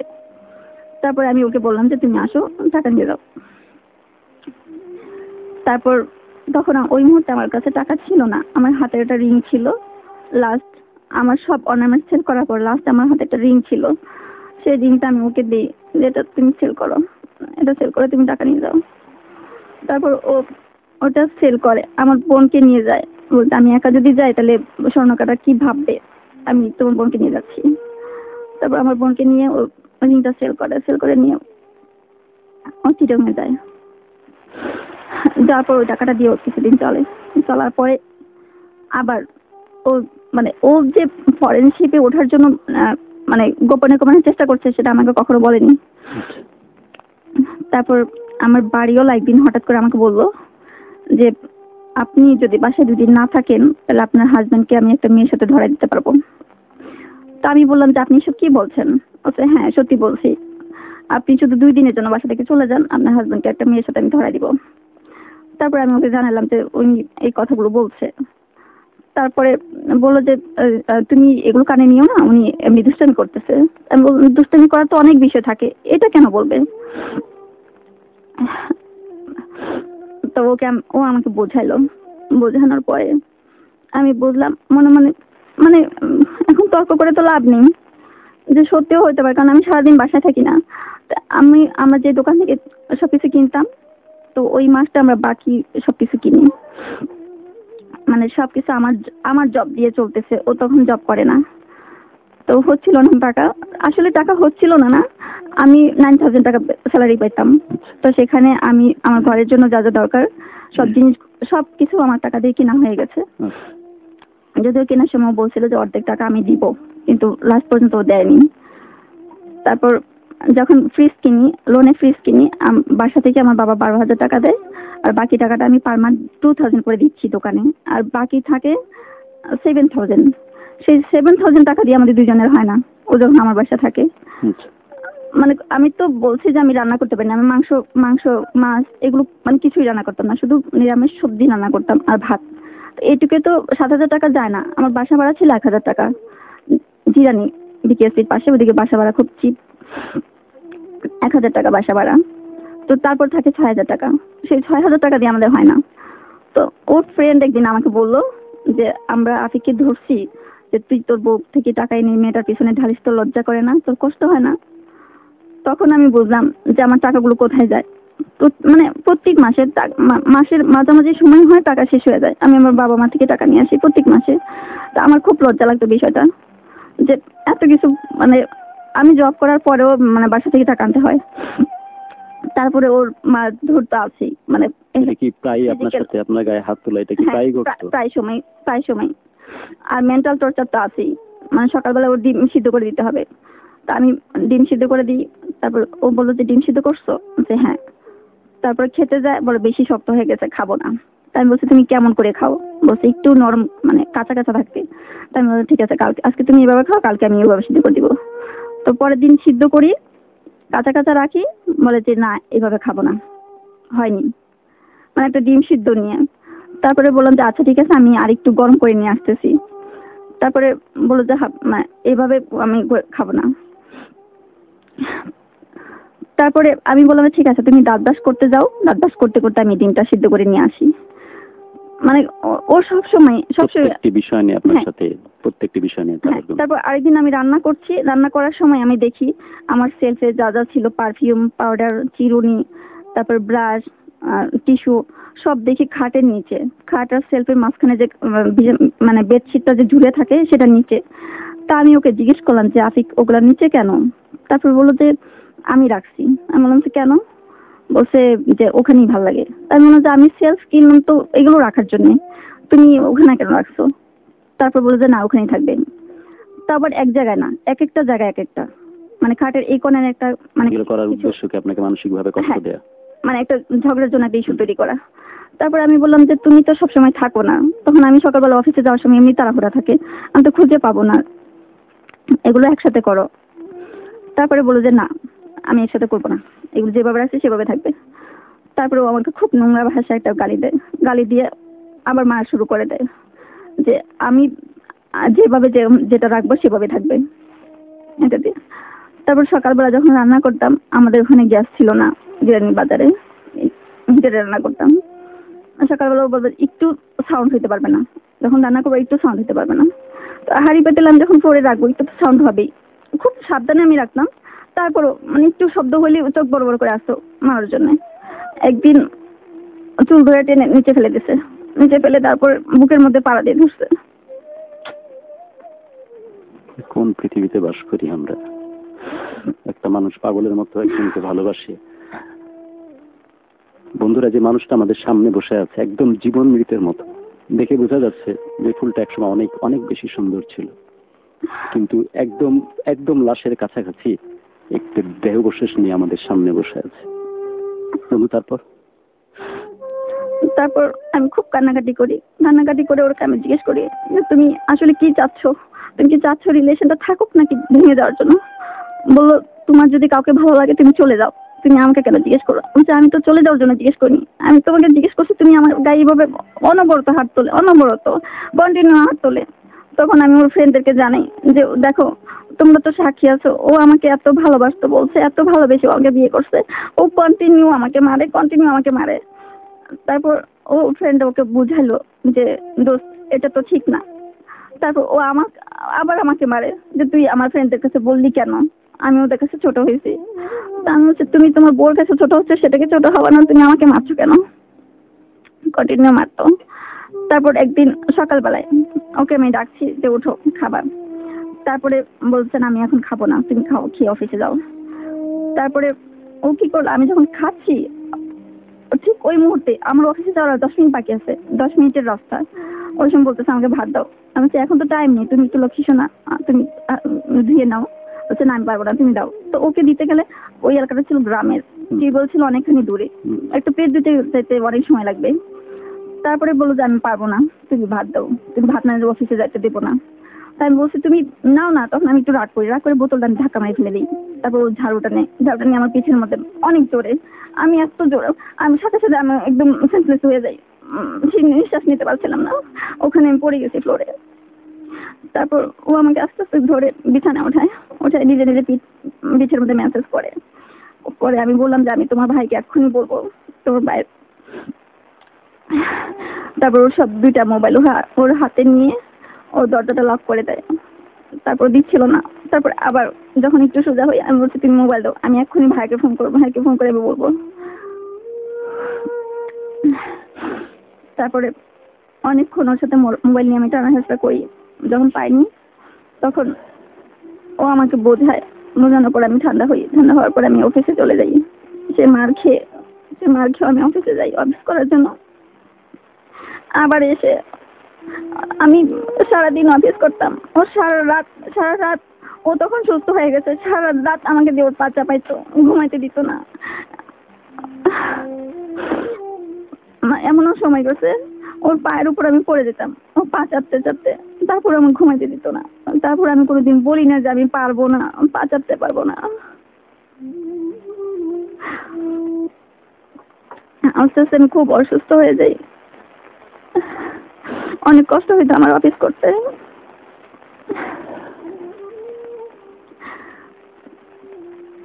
তারপর সেই মেয়েটার সাথে ও কন্টিনিউ দেখা করতে যাইতো, কথা বলতো ফোনে। আমি যদি জিজ্ঞেস করতাম যে কার সাথে কথা বলো, আপনি তো বুঝতে পারছেন যে ওর সাথে যোগাযোগ অবশ্যই আছে। হ্যাঁ। তারপর সেই মেয়েটাকে আমি অনেক বোঝানোর চেষ্টা করি, পরে বোঝানোর চেষ্টা করি। তারপর ও এমন করতো, ও যখন আবার চিটং যাইতো বলতো যে ইয়ে করবো না, তুমি ঘুমাও, আমি এখন ঘুমাবো, আর ফোন করবে না। আমি আচ্ছা ঠিক আছে। তারপর অনেকক্ষণ পরে আবার ফোন দিতাম। ফোন দেওয়ার পরে আমি দেখতাম যে সেই মেয়েটার নাম্বার বিজি, ওর নাম্বার বিজি। তারপর আরেকদিন ও আমার কাছে আসার কথা বলছে যে ও আমার কাছে আসবে। তারপরে আমি বলছি যে আসো। আসার পরে বিকেল ও রান্না হয়েছে, ওর বাড়ি ব্রাহ্মণবাড়িয়া। তো ব্রাহ্মণবাড়িয়া থেকে ও রান্না হয় 3টার সময়। তো 5টার দিকে হঠাৎ করে দেখি ওর ফোনটা অফ। 5টা থেকে আমি কন্টিনিউ ট্রাই করে যাচ্ছি, ওর ফোনে ঢোকে না। রাত 10টা পর্যন্ত ট্রাই করছে, ফোনে ঢোকে না। তখন হঠাৎ করে আমার কেন জানি সেই মেয়েটার কথা মনে পড়ছে। তো সেই মেয়েটাকে আমি 10টা দিকে ফোন দিই যে তুমি কোথায়। তারপরে দেখি যে ও রাস্তায়, গাড়ির শব্দ। তো বলছে যে আমি গাড়ি থেকে অফিস থেকে বের হয়েছি, আমার বাবা আমাকে নিতে আসছে, বাবার জন্য ওয়েট করতেছি। তা আমি বললাম যে তুমি এত রাতে অফিস থেকে বের হয়েছো, কোনো অফিস তো রাত 10টা পর্যন্ত হয় না। আর ও গভর্নমেন্ট জব করে, জনশক্তি ও কর্মসংস্থান মন্ত্রণালয়ের আন্ডারে যে টেকনিক্যাল ট্রেনিং সেন্টার আছে নরসিংদী, সেটা তো জব করে। তো সরকারি জবগুলো তো 9টা 5টা। তো এত রাতে ও দাঁড়ায় আছে। তারপর কিছুক্ষণ পর মেয়েটার ফোন অফ, দুজনের ফোনই অফ। তারপর পরের দিন সকালবেলায় আমি তো সারা রাত ঘুমাইনি, সারা রাত আমি ট্রাই করে গেছি। ট্রাই করে যাওয়ার পরে সকাল 6টার দিকে আতিকের ফোনে কল ঢুকে। তারপর ও ফোনটা রিসিভ করে বলছে যে কি ব্যাপার, ফোন করছো কেন। তা আমি বললাম তোমার তো আমার কাছে আসার কথা ছিল, তুমি কোথায় ছিলা। তারপর বলছে যে আমি চিটং এ আসছি। আচ্ছা তুমি চিটং এ আসছো, তোমার ফোন বন্ধ ছিল কেন। তা আমি আর বুঝতে দিই না যে সেই মেয়েটার ব্যাপারটা আমি মানে ধরে ফেলছি। তারপর বললো যে চিটং এ আসছি। আমি মোবাইলে চার্জ ছিল না, এই জন্য ফোনটা বন্ধ ছিল। তো মোবাইলে চার্জ ছিল না, তুমি এত সকালে চার্জ দিলা কোত্থেকে। বলছে দোকান থেকে। আমি তো কোনো দোকান 8টার আগে খোলে না, তুমি কিভাবে দিলা। বলছে না খুলে না, তুমি কি ভালো করে জানো কিনা। তারপরে যাক ওই চ্যাপ্টারটা ক্লোজ হয়ে গেল। তারপরে ও মাঝে মধ্যেই ওর ফোনটা অফ থাকতো। অফ থাকার পরে আমি জিজ্ঞেস করতাম, বলে চার্জ নেই, প্রায় সময় চার্জ নেই। তারপর আরেকদিন আমাকে ফোন করতেছে তুমি চিটং এ আসো। তারপরে আমি গেলাম চিটং এ যাওয়ার পর ওখানে আমার মানে আমাদের 2 তলায় থাকতো একটা মেয়ে, ওর ফুপু থাকে, সেই ফুপুর বাসায় আমরা থাকতাম। সেই ফুপুর বাসায় ওইখানে সিম্পল একটা ব্যাপার নিয়ে, খুব সিম্পল একটা ব্যাপার নিয়ে ওর সেখানে কি অকথ্য ভাষায় আমি সে পর্যন্ত স্থানকাল পাত্র ছিল না, যখন না। যেখানে ইচ্ছে যেভাবে না। ইচ্ছে আপনাকে মানসিক ভাবে শারীরিক ভাবে হ্যাঁ। অত্যাচার করছে। মানে সেই মেয়েটার সাথে রিলেশন হয়ে গেছিল। তারপর ওর সেখান থেকে আমি আসলাম চিটং থেকে। আমি ওকে জিজ্ঞেস করলাম তুমি কি চিটং এর জন্য আমাকে ডেকে নিয়ে আসছো মারার জন্য। তো মারলে তুমি আমাকে বলতা, আমি তোমাকে ভাড়া দিতাম, তুমি ঢাকায় আসতা, ঢাকায় এসে আমাকে মেরে দিতা, আর কি করবা। তারপর ও বললো যে কি করবো তাহলে। তারপরে আমি বলছি তুমি আবার আমাকে বলতো তুমি যখন চট্টগ্রামে আসবা তুমি কাউকে বলবা না যে তুমি চট্টগ্রামে আসতেছো। আমি বললাম যে কেন, তুমি কি আমাকে মেরে টেরে ফেলবা নাকি। বলছে যে এসব কি বলছো। আমি বললাম তুমি আমার হাজবেন্ড, আমি তোমার ওয়াইফ, এটা আমার ফ্যামিলি তো জানে। তো আমি সবাইকে বললে সমস্যাটা কোথায়। বলে কি না তুমি কাউকে বলবা না, তুমি যে চিটং আসতেছো। তারপরে আমি ওই কথাটা কেন বললাম যে আমাকে মেরে ফেলবে, এরকম কথা বললা কেন। তারপরে যাই হোক আমি ঢাকা আসলাম। ঢাকায় আসার পরে সেই মেয়েটার একই কাহিনী। ও ফোন করে, আমি ওকে ইয়ে করি, নিষেধ করি, তারপরে সে ফোন মানে কন্টিনিউ ফোন করে, মেয়েটার সাথে দেখা করে। তারপর এর মধ্যে ওর ফরেনশিপে জয়েন করার সময় হয়ে গেছে। ফরেনশিপে জয়েন করলো, জয়েন করার পরে সেখানে আর থাকতে পারেনি, 2 মাস পরে চলে আসছে। 2 মাস আমার সাথে একটা মিনিটের জন্য কথা বলেনি। যখন ও চলে আসবে দেশে, কি যেন প্রবলেম হয়েছে, চলে আসার 2 দিন আগে আমাকে ফোন করে। ফোন করার পরে কেমন আছো, ভালো আছি। আপনি স্পষ্টই বুঝতে পারছেন যে আপনার কাছ থেকে সরে যাচ্ছে। হ্যাঁ, কিন্তু আমাকে সেভাবে বলতো না কখনো যে মানে আমাকে চাচ্ছে না। তারপরে 2 দিন আগে আমাকে ফোন করে বলতো, মানে এইটুকু শুধু বললো যে কেমন আছো, ভালো আছি। আমি 2 মাস ফোন করতে পারিনি, এখানে প্রবলেম ছিল এই জন্য। তো সেই 2 মাস ও পরে আমি একজনের কাছে শুনছি যে 2 মাস কন্টিনিউ মেয়েটার সাথে কথা বলছে, কন্টিনিউ মেয়েটার সাথে কথা বলছে। ওর ফ্রেন্ড সার্কেল সবাই নাকি ট্রাই করে করে দেখছে মেয়েটার সাথে কথা বলে। মানে ওরা মেয়েটাকে ফোন করতো, ফোন করার পরে মেয়েটা আমার আফিককে নাম্বারটা দিত। আফিকের বন্ধুরা যারা কাছ থেকে দেখেছে আপনার এই সংগ্রামী জীবনের কথা, আপনার এই কষ্টের কথা, আপনার ভালোবাসার কথা, ওরা স্বাভাবিকভাবে আফিকের না হয়ে আপনার প্রতি অনেক বেশি সহানুভূতিশীল ছিল। হ্যাঁ, আচ্ছা, তারপরে বললো যে মেয়েটার সাথে কন্টিনিউ কথা বলছে, অথচ আমাদেরকেও শালা ফোন করে নাই, এভাবে ওরা বলতো। আচ্ছা, তারপর বলতো তোমরা তো অনেক দূরের বিষয়, আমার তো আমাকেই ফোন করে নাই, আমি তো ওর ওয়াইফ। তারপরে 2 দিন আগে ফোন করলো, ফোন করার পরে হঠাৎ করে একদিন 9টার সময় আমাকে ফোন দেয় যে আমি দেশে আসছি, তুমি তুমি আসো, এয়ারপোর্টে আসো। তুমি দেশে আসছো মানে, একটা মানুষ দেশের বাইরে থেকে দেশে আসলে তো আগে থেকে মানুষ জানে যে অত তারিখে সে আসতেছে, মানে কিছু বলেনি। সে আসলো, আমার বাসায় 1 রাত ছিল। তারপর আমরা এ পর্যায়ে একটা ছোট্ট ব্রেক নিতে পারি। আর বন্ধুরা, তোমরা আমাদের সাথেই থাকো, তোমরা তোমাদের অনুভূতির কথা তোমরা গুরুর কাছে। গুরু, তারপর হ্যাঁ বন্ধুরা, আমরাও আর কালক্ষেপণ না করি, সরাসরি চলে আসি। আপনি বলছিলেন চিটাগাঙে আপনাকে নিয়ে গেল এবং সেখানে শারীরিকভাবে সে আপনাকে নির্যাতন করছিল, তারপর কি হলো? সেখান থেকে আমি পরের দিন ঢাকা চলে আসি। আর কিছুদিনের মধ্যে ওর মার্চেন্ট শিপে জব হয়ে যায়, ও দেশের বাইরে চলে যায়। যে জিনিসটা আপনি জানতেন না? না, আমার সঙ্গে দেখাও করেনি। হ্যাঁ, আমার সঙ্গে দেখাও করেনি, আমার সঙ্গে দেখা না করে সে চলে যায়। তারপরে চলে যাওয়ার পর আমাকে ফোনও করেনি। মাঝে মধ্যেও আমাকে মিস কল দিত ফোন করার জন্য, আমি ফোন করতাম। তো এর মধ্যে আমি বিষ যে খেয়েছিলাম, তো আমি খুব অসুস্থ হয়ে পড়ি। 3টা মাস আমি বিছানা থেকে একদম উঠতে পারিনি, এত অসুস্থ ছিলাম। আমার হাতে যা টাকা পয়সা ছিল সব শেষ হয়ে যায়। তো ওকে আমি ফোন করি যে তুমি টাকা পাঠাও, আমি খুব অসুস্থ। তারপরে ও বলে যে এখন আমার কাছে টাকা পয়সা নেই, কোম্পানি আমাকে টাকা পয়সা দেয় না। আর আমি বলি যে তুমি ফোন করো না কেন? বলে আমি যেখানে আছি এখান থেকে ফোন করা যায় না, কিন্তু ফোন রিসিভ করা যায়। আসলে আমাকে ফোন করবে না, এটা হচ্ছে কথা। তারপরে প্রতিদিন দেখি, মানে ওকে আমি বলি যে তুমি বিশ্বাস করো, আমি তখন বাইং হাউসে ঢুকি, একটা অসুস্থ যখন ছিলাম, তো সেখানে আমার একটা ফরেনার পরিচিত ছিল, সে আমার অসুস্থতাকে কনসিডার করতো। 3টা মাস আমি অসুস্থ ছিলাম, 3 মাসের স্যালারি আমাকে পে করবে। তো তখন একটা প্রবলেমের কারণে ওরা পে করতে পারছিল না। তো 5 মাস, তার 3 মাস আবার জব মানে কাজ করতে পারি। তো 5 মাসের স্যালারি সেখানে ডিউ ছিল, স্যালারি দিচ্ছিল না, আমার হাতে কোনো টাকা পয়সা ছিল না। তো ওকে আমি বারবার মেসেজ পাঠাচ্ছি তুমি কিছু টাকা পয়সা পাঠাও। তো এমন একটা সময় আসছিল যে আমি ওকে, যে সময় ও তখন অসুস্থ থাকে, ও 1 মুঠ ভাত ওকে একটু বেশি খাওয়ানোর জন্য আমি ওর সাথে জেদ ধরতাম, ওকে একটু বেশি খাওয়ানোর জন্য, কিভাবে একটু বেশি খাওয়ানো যায়। সেই আমার ঘরে তখন চাল ছিল না, আমি কথাগুলো বাসায় বলতে পারতাম না আমার বাবা মাকে, কারণ আমার বাবা মায়ের সাথে আমি রিলেশন নষ্ট করছি ওর জন্য, ওকে মেনে নিতে পারছিল না বলে। আমার সাথে সমস্ত যোগাযোগ বন্ধ রেখেছেন শুধু ওর কারণে, যে ওকে মেনে নিতে পারছিল না। তারপর চাল যেটুকু থাকে আমি ভাবি যে আমি এখন খাবো না, কালকে সকালে খাবো, রাতে খাবো না, তাহলে আরেক বেলা বেশি যাবে। তো সকালে আবার ভাবি যে না, আমি এখন খাবো না, দুপুরে তো অফিসে লাঞ্চ প্রোভাইড করবেই, তো দুপুরে অফিসে খাই, আবার রাতে আসি, রাতে আসার পর আবার চালগুলো দেখে ভাবি যে আমি যদি এখন রান্না করি তাহলে তো খুব তাড়াতাড়ি শেষ হয়ে যাবে।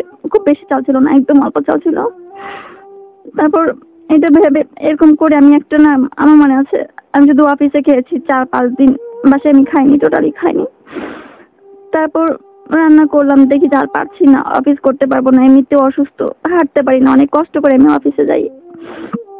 তারপর বাসায় আমার মাকে ফোন দিলাম যে আমি তো অফিসে চাল কিনতে যেতে পারছি না, আমাকে কিছু চাল পাঠাই দেন। তারপর মা চাল পাঠায় দেয়।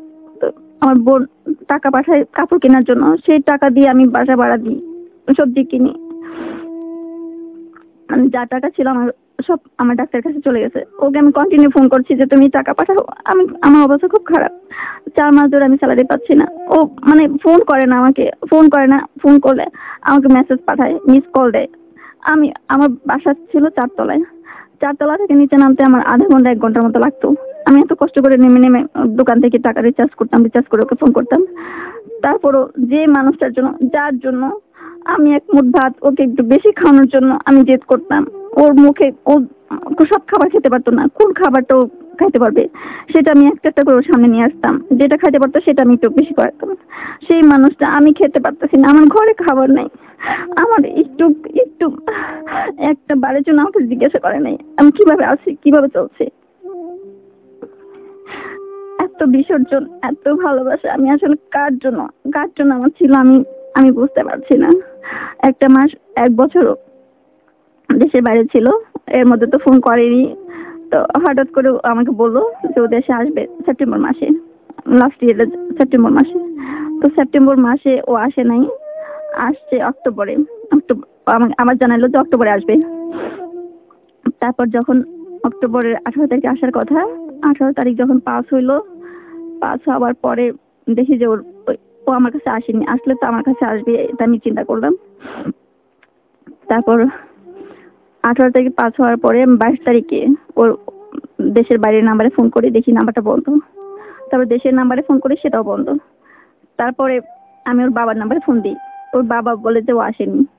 তারপরে আমি বললাম যে আমি ওর অফিস থেকে বলছি ওর তো আসার কথা। তারপর ওর বাবা ওকে বলার পর ও খেপে গিয়ে পরের দিন সকালে আমাকে ফোন দেয়। ফোন দেওয়ার পরে তারপর দোকান থেকে ওর মোবাইল দিয়ে ফোন দেয় না, তুমি আমার বাবাকে ফোন দিলা কেন?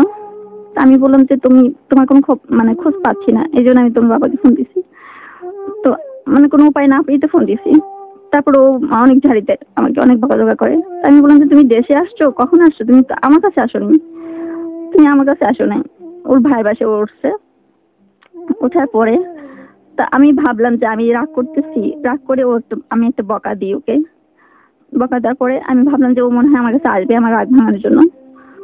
তো যে মানুষটার জন্য আমি একটা একটা করে দিন গুনতেছিলাম, একটা বছর আমি অপেক্ষা করতেছিলাম যে ও আসবে। যখন অক্টোবর মাসের 15 তারিখ ছিল, তখন আমার হাতে কোনো টাকা ছিল না, আমার কাছে 500 টাকা ছিল। সেই 500 টাকা দিয়ে তখন আমের সিজন শেষ, আমি শিশু মেলায় এসে ওর জন্য আমি 5 কেজি আম কিনে নিয়ে যাই। মানে যতগুলো খাবারও পছন্দ করে আমি আমার বাসা থেকে টাকা নিয়ে ওর জন্য মানে যত খাবার পছন্দ করে সব খাবার আমি ফ্রিজ ভর্তি করে কিনে রাখি যে ও আসবে। তারপরে যখন 22 তারিখ ওর দেশে আসলো, বললো যে আমি তোমার কাছে আসবো না। তা আমি বললাম যে কেন? বলছে তোমার সাথে আমার রিলেশন রাখা সম্ভব না। তা আমি বললাম যে কেন? তারপরে বললো যে আমি মাপ চাই, তোমার সাথে সংসার করা আমার পক্ষে সম্ভব না। আমি বলছি কেন, তুমি কারণটা বলো। তারপরে ও বললো যে এর কারণটা তুমি নিজেই জানো। আমি বলছি কি কারণ? তুমি সেই মেয়েটাকে পছন্দ করো, তাকে বিয়ে করবে তো? তারপর বললো এটা তোমার ভুল ধারণা। আমি বলছি অসম্ভব ভুল ধারণা। তারপর বলছে যে তাহলে তুমি 10 লাখ টাকা দাও, 10 লাখ টাকা দিলে আমি আসবো। আচ্ছা 10 লাখ টাকা তুমি আমার কাছে চাচ্ছ, আমি কোত্থেকে দিব? বলছে না 10 লাখ টাকা দাও, 10 লাখ টাকা দিলে আমি আসবো। আপনি তো তার জন্য বাড়ির সাথে সম্পর্ক ছিন্ন হ্যাঁ। করেছেন। তারপর কথাটা আমি রেকর্ড করে রাখি, রেকর্ড করে রাখার পরেও দেখি যে ও আমার কাছে আসে না। ও তো আমার বাবাকে ফোন করে বলে ও আমাকে ডিভোর্স দিবে, আমার সাথে রিলেশন রাখবে না। তারপর আমি বাধ্য হয়ে ওকে আমি বলি যে আমি মহিলা পরিষদে কমপ্লেইন করব, তুমি যদি এরকম করো আমি মহিলা পরিষদে কমপ্লেইন করব। তারপরও আমাকে বলছে যে রিলেশন রাখবি না, টোটালি সম্ভব না। তারপর আমি যাই মহিলা পরিষদে, যাই গিয়ে ক্লেম করি ওর বিরুদ্ধে যে সুমির সাথে সম্পর্ক, সুমির জন্য ও আমার সাথে এরকম করতেছে, ও আমার সাথে মানে 10 লাখ টাকা চাচ্ছে। তারপর মহিলা পরিষদ উকিল নোটিশ পাঠানোর পরে ওরা আসে, মহিলা পরিষদে আসে। তো সেখানে ও বলে ও আমাকে ডিভোর্স দিবে। তো আমাদের কাবিন ছিল 7 লাখ টাকা। তো বলতেছে আমি 1 লাখ টাকা কাবিন করছে, ও অ্যাফিডেভিট করছে 7 লাখ টাকা আমি করিনি। অথচ গুরু আমি যেটা আপনাকে দেখাইছি এটা তো অ্যাফিডেভিট করা না। তারপর ও এখানে মহিলা পরিষদে বারবার বলছে। তারপর সুমির কথাটাও অস্বীকার করছে বারবার যে সুমির সাথে রিলেশন নাই। মহিলা পরিষদে এতগুলো অ্যাডভোকেট ছিল, তাদের সামনেও সুমির আমার পাশে বসা ছিল, সুমির কাছে ও মেসেজ পাঠাচ্ছে যে ও বিজি। সুমি ফোন করে, ও বলতেছে ও বিজি, ও এখন কথা বলতে পারবে না, মেসেজ পাঠাচ্ছে। তারপর ও অস্বীকার করছে যে সুমির সাথে রিলেশন নেই, সেখানে মহিলা পরিষদে। তা আমি বলছি ঠিক আছে, আমি কোরআন শরীফ নিয়ে আসছি, আমি তো জানি তুমি এত মিথ্যে কথা বলবা, আমি আমি জানি আমার কোনো অপরাধ নাই। ও ও যে আমার সাথে সম্পর্ক ছাড়ছে এটা আমাকে জিজ্ঞেস করছে, ঠিক আছে তুমি তো আমার থেকে চলে যাবা, একটা কারণ বলো, কি কারণ? আমি তো ওর জন্য কম করি নাই, সারা রাত আমি জব করছি, আমি ওর সারা রাত জেগে আমার পা চাপছি, সারা রাত পা চাপছি, আমি একটা দিন ভালো করে ঘুমাতে পারিনি। তারপরে আমি যখন ওকে বললাম যে সে সুমির সাথে সম্পর্ক, অস্বীকার করতেছে। তারপরে আমি বললাম যে আমি কোরআন শরীফ নিয়ে আসছি, তুমি কোরআন শরীফ ছুঁয়ে বলো। বিশ্বাস করেন গুরু, কোন মুসলমান কোন মানুষের পক্ষে একটা কোরআন শরীফে মিথ্যা কথা বলতে পারে, এই ফার্স্ট আমি দেখলাম। ও দুইটা হাত ও কোরআন শরীফের উপরে রাখলো, রেখে বললো যে সেই মেয়ের সাথে আমার কখনো সম্পর্ক ছিল না, এখনো নাই। ইভেন সেই সুমি পর্যন্ত কোরআনের কসম দিয়ে বলছে রিলেশন নাই। তারপর সেই ঘটনা চলে যাওয়ার পরে ও এখান থেকে বের হয়ে যায়, যখন মহিলা পরিষদ থেকে ওকে বলে যে পুরো 7 লাখ টাকা দিতে হবে, তারপর স্ট্যাটাস অনুযায়ী আমার ভরণ পোষণের দায়িত্ব দিতে হবে। কারণ বিয়ে করার পর ওর 2006 এ বিয়ে করছে, সে থেকে ও কোনো খরচ আমার বিয়ার করতো না। সে টোটাল একটা খরচ যখন দেখায় ও ওখান থেকে পালায় যায়। আপনাদের তাহলে 3-3.5 বছরের সাংসারিক জীবন ছিল? হ্যাঁ। আচ্ছা, তারপরে যখন অ্যামাউন্টটা দেখানোর পরে ও ওখান থেকে পালা যাওয়ার পরে আমি জজ কোর্টে ক্লেম করে দিই ওর বিরুদ্ধে। ও এর মধ্যে ডিভোর্স লেটার পাঠায় দেয় আমাদের বাসায়। তো আমি সেদিন ওকে ফোন করে বললাম ডিভোর্স লেটারটা যেদিন পাইলাম, তো ঈদ সামনে ছিল, আমি ঈদে শপিং করিনি, আমি অপেক্ষা করছিলাম যে আফিক আসবে, ওকে নিয়ে আমি মার্কেটে যাব, শপিং করব। তখন ডিভোর্স লেটারটা পাই, তখন আমার মনে হয়েছে এত বড় ঈদের উপহার আর হয় না কোনো মানুষের জন্য। আমি ওকে বললাম,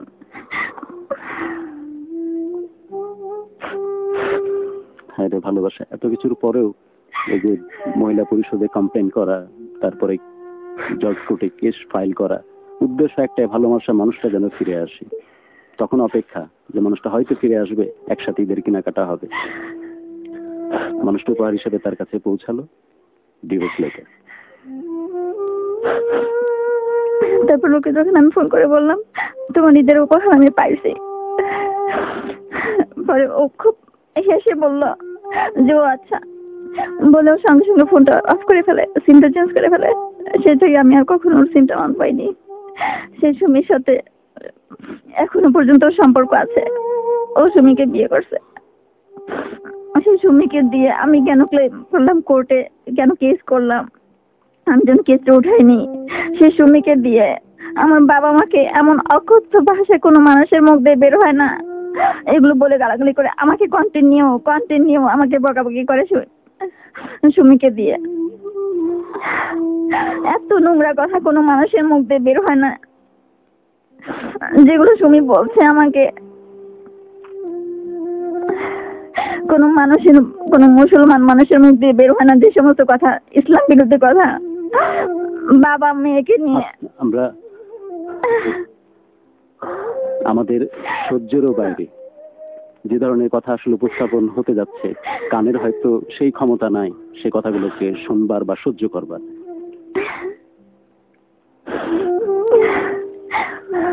আমার খুব শখ ছিল গুরু, খুব শখ ছিল আমি সব মানুষকে শোনাবো, রেকর্ড গুলো শোনাবো যে কি ধরনের কথা একটা মানুষ বলতে পারে। আফিক কোথায় আছেন আপনি? যদি আজকের অনুষ্ঠান শুনে থাকেন, খুব ভালো হতো যদি চোখের সামনে দেখতেন। এখনো পর্যন্ত আমি আমার ওয়ার্ডটা বলতে পারি না, ওর কাপড় চোপড় গুলো আমি যত্ন করে রেখে দিয়েছি। এখনো ভালোবাসেন এই মানুষটা? এখনো। ওর প্লেট, আমাদের দুজনের আলাদা প্লেট ছিল, ওর প্লেট, ওর কাপড় চোপড় সবকিছু আমার ড্রয়ারে এখনো সাজানো আছে, আমি ড্রয়ারটা খুলতে পারি না।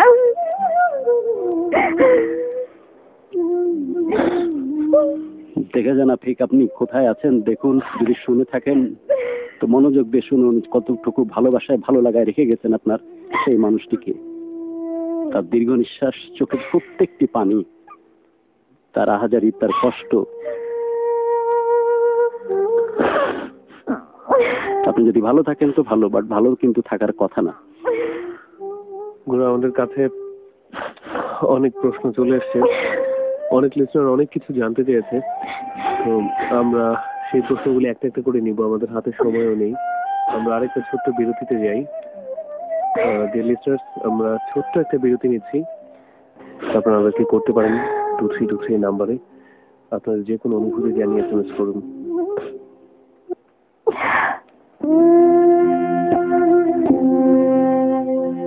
ধন্যবাদ। আমরা বরং মেসেজগুলো নিতে থাকি এবং উত্তরগুলো দেওয়ার পুরো চেষ্টা একটা করি। প্রশ্ন সবচেয়ে বেশি বার এসছে, সেটা হচ্ছে যে এই যে আপু আপনি যে বিয়ে করলেন একটা সময় গিয়ে বাবা মার অমতের বিরুদ্ধে নিজে নিজে বিয়েটা করলেন, তো আপনার বাবা মা তো মেনে নেয়নি হ্যাঁ। আকিফকে, বাট আকিফের পরিবার কি আপনাকে আকিফ মেনে না, নেয়নি? আফিক। আফিক আফিক আফিকের পরিবার কি আপনাকে মেনে নেয়নি? না, আফিকের ফ্যামিলি জানতো না, কারণ আফিক আমাকে বলেছিল বিয়ে করার সময় যে ও 2 বছর পরে জানাবে, কিন্তু ওর 2টা ভাই জানতো, ওর ইমিডিয়েট ছোট ভাই আর ওর ইমিডিয়েট বড় ভাই, কিন্তু জেনেও না জানার ভান করতো। সে আপনাকে আমি ওই জানি বাসায় নেওয়ার জন্য কখনো উদ্যোগী হয়নি? না, ও বললো যে ওর ইমিডিয়েট বড় ভাই তখন বিয়ে করেনি, ওই ভাই বিয়ে করলে তারপর আমাকে নিবে। কিন্তু আপনি তো চেষ্টা করতেন এই হ্যাঁ বাসায় যাওয়ার আমি জন্য। চেষ্টা করেছি অনেক, মানে 3 বছরে কখনোই আমাকে নেয়নি। কখনো নেয়নি তাদের আমি সঙ্গে যেতে যোগাযোগ চাইলে নেই? বারংবার আমাকে মার দিত, আচ্ছা, যে আমি যখন বলবো তখন। আরেকটা প্রশ্ন এসছে সবচেয়ে বেশি বার, সেটা হচ্ছে যে যখন অসুস্থ ছিলেন উনি, হ্যাঁ, তো আপনি এত কিছু করেছেন, ওর পরিবার থেকে কি কখনো এই বিষয়টি খোঁজ খবর নিত না, বা তারা কোনো কিছু করেনি? তাদের সন্তান অসুস্থ, ছেলে অসুস্থ, তার 2 ভাই, ওর ইমিডিয়েট বড় ভাই এবং ছোট ভাই যারা জানতো যে আমরা বিয়ে করেছি, তারা জানতো বিষয়টা যে ও আমার থেকে টাকা পয়সা নিয়ে ট্রিটমেন্ট করছে। ওরা সেভাবে করলে তো এবং আপনি আমি বলছিলেন কখনো যে ওর দেখিনি। পরিবারের অবস্থাটাও সে অর্থে ভালো ছিল না। হ্যাঁ, সে হচ্ছে ভালো ছিল না, আফিক কি বলতো যে পরিবারের দিচ্ছে না। আচ্ছা আচ্ছা ও বলছে যে দিচ্ছে না, সাহায্য বা সহযোগিতা দিচ্ছে না। করছে না পরিবার হ্যাঁ, থেকে? ওর সব ফ্রেন্ডরাও জানে যে টাকা পয়সা টোটালি আমার কাছ থেকে নিচ্ছে ট্রিটমেন্টের জন্য।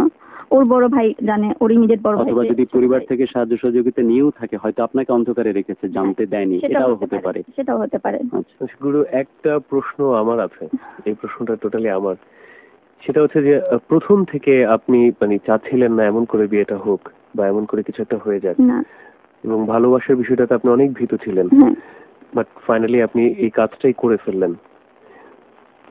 তখন কি একবারও মনে হয়নি যখন আপনি তাকে বিয়েটা মানে করছেন, আপনি একবার বলেছিলেন যে আমার ভয় হচ্ছিল অনেক, তখন কি একটা বারও মনে হয়নি যে এই মানুষটি আপনাকে এমন ভাবে ফেলে চলে যাবে?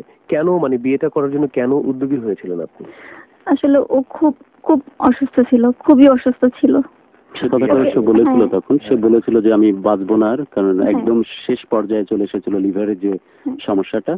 তো তুমি যদি এখন এই মুহূর্তে আমার হাল না ধরো, আমাকে যদি সুস্থ করার জন্য আমাকে বিয়ে না করো, তাহলে আমি আর বাঁচবো না পৃথিবীতে। আরেকটি জিনিসটা যে আমি সুইসাইড করবো, এইভাবে তাকে আবেগ প্রবণ করে ব্ল্যাকমেইল করা, যেটাকে বলি আমরা। আরেকটি জিনিস সেটা হচ্ছে যে সে কিন্তু এই বিষয়টি ঘুরে ফিরে বিভিন্নবার বলার চেষ্টা করেছে যে আমার যেহেতু একটা হ্যাঁ, ও চিঠিও লিখতো আমাকে, সেই চিঠিগুলো তো লেখা আছে, চিঠিগুলো এখনো আমার কাছে আছে। শারীরিক একটা অক্ষমতা আছে, তাই আমি কাউকে ভালোবাসতে পারি, কারো ঘরে আমি বউ হয়ে যেতে পারি, এই এই এই বিষয়টা তাকে কিন্তু সবসময় পীড়া দিত। সেই কারণে কিন্তু সে কখনোই উদ্যোগী হয়নি, বারংবার ঝালিয়ে নিয়েছে আফিককে, যে আফিক আদৌ তাকে ভালোবাসছে নাকি করুণা করছে, নাকি সত্যি সে মন থেকে তাকে ভালোবেসে তার ঘরে বউ করে নিয়ে যেতে চায়। এই ব্যাপারটা কিন্তু বারে বারে সে ঝালিয়ে নেওয়ার চেষ্টা করেছে। আচ্ছা গুরু, আপনার কাছে আমার একটা প্রশ্ন আছে, সেটা হচ্ছে যে এই যে এত ভালোবাসা, এত ত্যাগ স্বীকার, আমাদের সামনে যে মানুষটি বসে আছে, লিস্টার আপনারা হয়তো দেখছেন না, উনি একটা সময় যে ফুলের চাইতে কোনো অংশে কম ছিলেন না, তা অবলীলায় বলা যায়, বাট এখন শুধুমাত্র মনে একটা হয় জীবন মৃতের মতো একটা জিন্দা লাশ আমাদের সামনে বসে আছে, কঙ্কাল শুধু আমাদের সামনে বসে আছে। তো গুরু, যেটা হচ্ছে যে এই যে এত ভালোবাসা, এবং আকিফ একটা সময় প্রচন্ড করতো যে না তুমি যাবা না আমার কাছ থেকে, তোমাকে হারিয়ে ফেলবো আমি, এত কিছুর পরে মাঝখানে আরেকটা মেয়ে চলে আসলো, সুমি, আরেকটা মেয়ে এসে পুরো সংসারটা ধ্বংস করে দিল। আপনি সুমিকে কি বলবেন? সুমিও তো একটা মেয়ে, আমাদের সামনে যে বসে আছে সেও একটা মেয়ে। সুমি একটা সময় মা হবে, হয়তো হয়তো সেও সন্তানের মা হবে, হয়তো মেয়ের মাও হতে পারে। সুমিকে আপনি কিভাবে ব্যাখ্যা করবেন এখানে? সুমি এখানে যেই রোলটা প্লে করেছে। সুমির প্রসঙ্গে যাওয়ার আগে আমি লাভগুরু হিসেবে নিজেকে পরিচয় দিতেই কিছুটা দ্বিধান্বিত, কারণ ভালোবাসার সত্যিকার পূজারী আজকে আমাদের হট সিটে বসে আছে। সুমির ক্ষেত্রে একটা কথাই বলা, যে প্রকৃতি কিন্তু কখনোই কোনো কিছু সঠিকভাবে মেনে নেয় না। যে দীর্ঘ নিঃশ্বাস, যে কান্না, চোখের যে পানি আমরা সামনাসামনি বসে অবলোকন করছি, লাখো শ্রোতা বন্ধু কান পেতে যে কষ্টটা, যে আহাজারিটা তারা অনুভব করছে, কারো দীর্ঘ নিঃশ্বাস নিয়ে, কারো কান্না নিয়ে কিন্তু ভালোভাবে বেঁচে থাকা যায় না। আর আমরা এই ধরনের কিন্তু অভিশপ্ত জীবনও চাই না। শুধু যদি আজকের অনুষ্ঠান আপনি শুনে থাকেন, তাহলে আপনাকে বলবো, এমন কোনো কাজ আপনার করা অবশ্যই ঠিক হয়নি যে কারণে মানুষের ভালোবাসার প্রতি আস্থা নষ্ট হয়ে যায়, মানুষ নতুন করে ভালোবাসতে ভয় পায়। আফিককে নিয়ে আমার যেটা কথা বলার, সেটা হচ্ছে যে প্রথম থেকেই যে মানুষটি প্রচন্ড ভালো লাগা নিয়ে, প্রচন্ড উদ্যম নিয়ে যে ভালোবাসার জীবনটা শুরু করতে চেয়েছিল, প্রতি মুহূর্তে প্রথমে যখন সে ভালোবাসার কথা চিন্তা করতো, শৈশব, কৈশোর এবং যৌবন, এই সন্ধিক্ষণগুলোতে সে যখন ভাবতো যে না, আমিও তো 10টা মানুষের মতো ভালোবাসতে পারি, কারো প্রেমিকা হতে পারি, কারো বউ হতে পারি, কারো সংসারে গিয়ে আমার হাত ধরে আমি আমি আমি সন্তানের জন্ম দিতে পারি। সে কন্যা সন্তানের কথা বারবার বলছিল যে আমার হাত ধরে একটা ফুটফুটে কন্যা সন্তানের জন্ম নিক। তখনও কিন্তু বারবার তার এই ভালো লাগাগুলো, তার এই আকাঙ্ক্ষাগুলো, তার এই স্বপ্নগুলো পিছিয়ে পড়তো, যখন চিন্তা করতো যে আমি তো স্রষ্টায়, তো আমার স্রষ্টার এক অবুঝ খেয়ালের কারণে আমার হাতে সেটি, আমার পায়ে সেটি, যে কারণে আমি হয়তো এইভাবে ভালো কাউকে বাঁচতে পারি না, আমি হয়তো এইভাবে স্বপ্ন দেখতে পারি না। কিন্তু আফিক, আপনি প্রত্যেকটি মুহূর্তে, সেই যদি পতেঙ্গার কথা বলি, সিম কার্ড বন্ধ করে দেওয়ার কথা বলি, কোনোভাবেই কিন্তু সোমা চায়নি যে আফিক তার জীবনে এইভাবে চলে আসুক। তার আফিককে ভালো লাগলেও কখনোই ভালো লাগার কথাটা সে প্রকাশ করতে দেয়নি। বারংবার আফিক চেষ্টা করেছেন ফিরে ফিরে আসার জন্য সোমার জীবনে। 6 মাস সিম কার্ড বন্ধ রেখেছেন। সিম কার্ড ওপেন করার সাথে সাথে আপনার ফোন ঢুকেছে সেই সিম কার্ডে, যাতে করে তখন সোমার মতো সাধারণ একজন মানুষ ভাবতে বাধ্য হয় যে আপনি সোমাকে অনেক বেশি ভালোবাসেন। সোমা বারবার ঝালিয়ে নিয়েছে বিষয়গুলো। যখন বিয়ের কথা আসে, তখনও সোমা বারবার পিছিয়ে পড়েছে যে না, এখন যে বিষয়গুলো ঘটছে তার সাথে হয়তো সেটা অনেকটা করুণার মতো, এর মধ্যে সত্যিকারের ভালো লাগা নাই। হয়তো ভালোবাসার মাধ্যমে বিয়ে হবে ঠিকই, পরবর্তীতে আমাকে হয়তো কোন এক শূন্য জায়গাতে দাঁড়িয়ে থাকতে হতে পারে, যা সত্যি এখন সে অবস্থাতে দাঁড়িয়ে আছে আমাদের বন্ধু সোমা।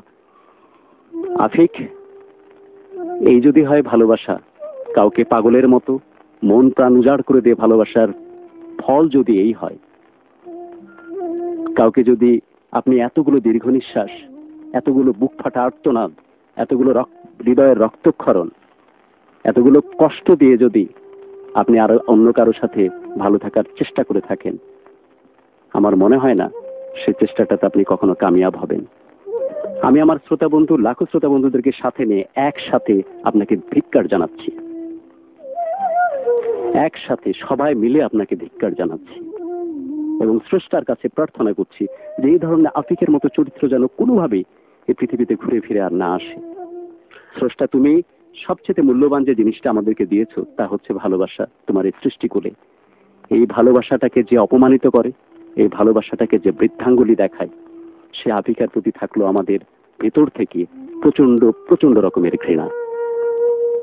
আর কোন আফিকের জন্ম না নাই, আর কোন আফিক যেন ওই রকম সুমির জন্ম যেন না হয়, যার হাত ধরে এরকম ফুলের মতো সমার জীবনটাকে ধ্বংস করে দেয়।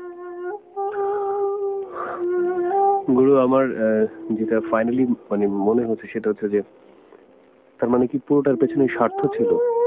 আকিফের সুস্থ হতে হবে এবং সেই সুস্থতার একটা জারিয়া ছিল আমাদের আজকের সোমা, যাকে ধরে সে নিজে সুস্থ হয়েছে। যখন তার প্রয়োজন শেষ হয়ে গেছে তখন সে ছুঁড়ে ফেলে দিয়েছে। বিষয়টা আসলে কখনোই আফিকের পক্ষ থেকে যদি তুমি বলো রাজ, আফিকের পক্ষ থেকে কখনোই ভালোবাসা ছিল না, ভালোবাসা কখনোই ছিল না।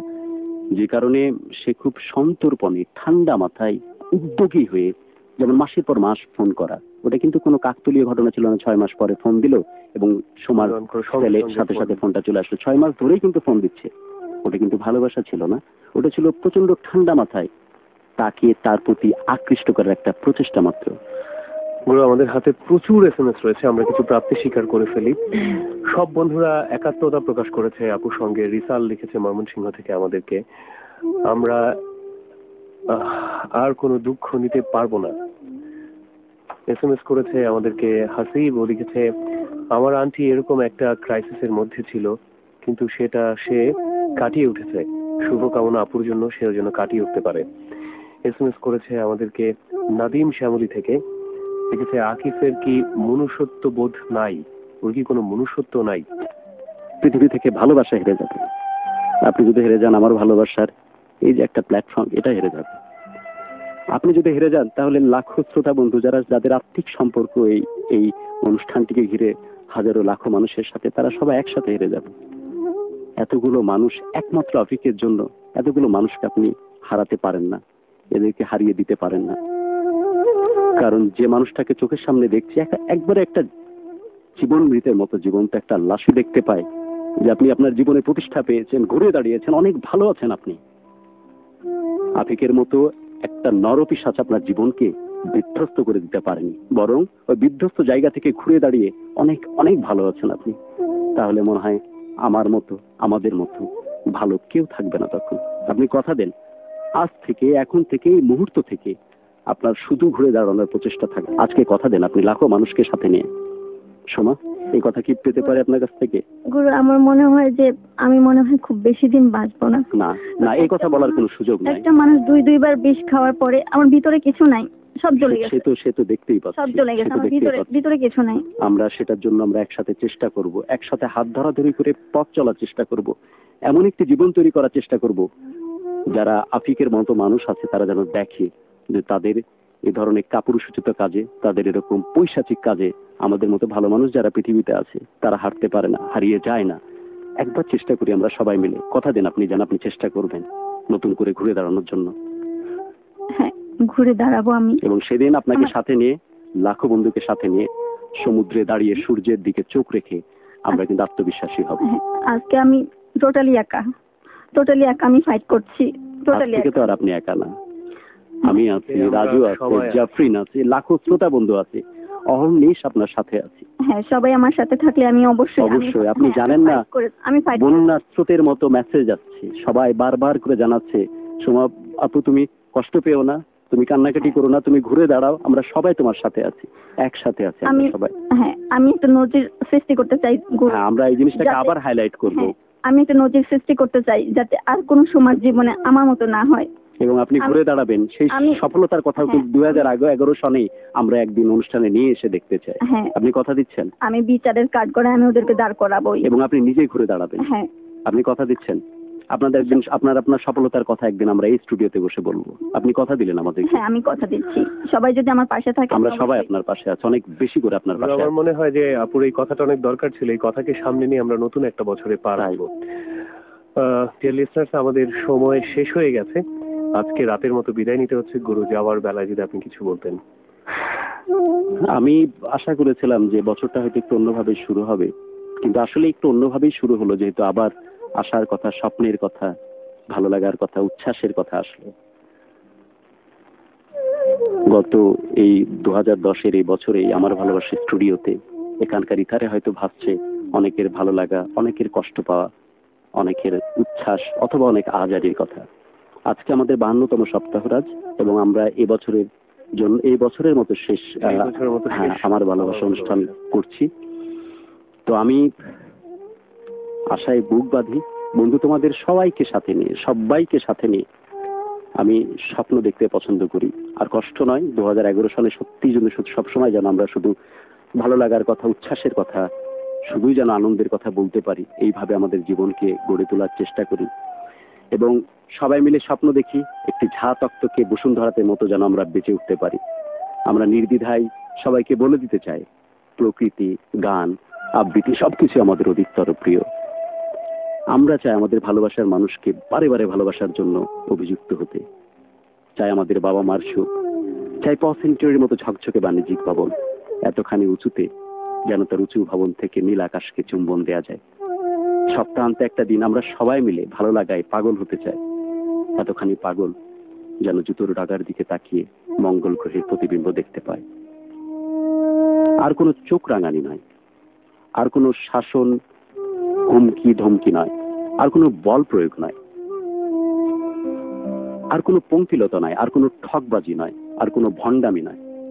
এখন যা হবে, লাভ গুরু তোমাদের সবাইকে সাথে নিয়ে যে স্বপ্নটা দেখে, আর তা হচ্ছে প্রতিটি প্রাণ ভরে উঠুক ভালো লাগা নিয়ে, আর প্রত্যেকটি হৃদয় শাসিত হোক ভালোবাসা দিয়ে। আজ এ পর্যন্ত বন্ধু, ভালো থাকো, যেখানেই থাকো সুস্থ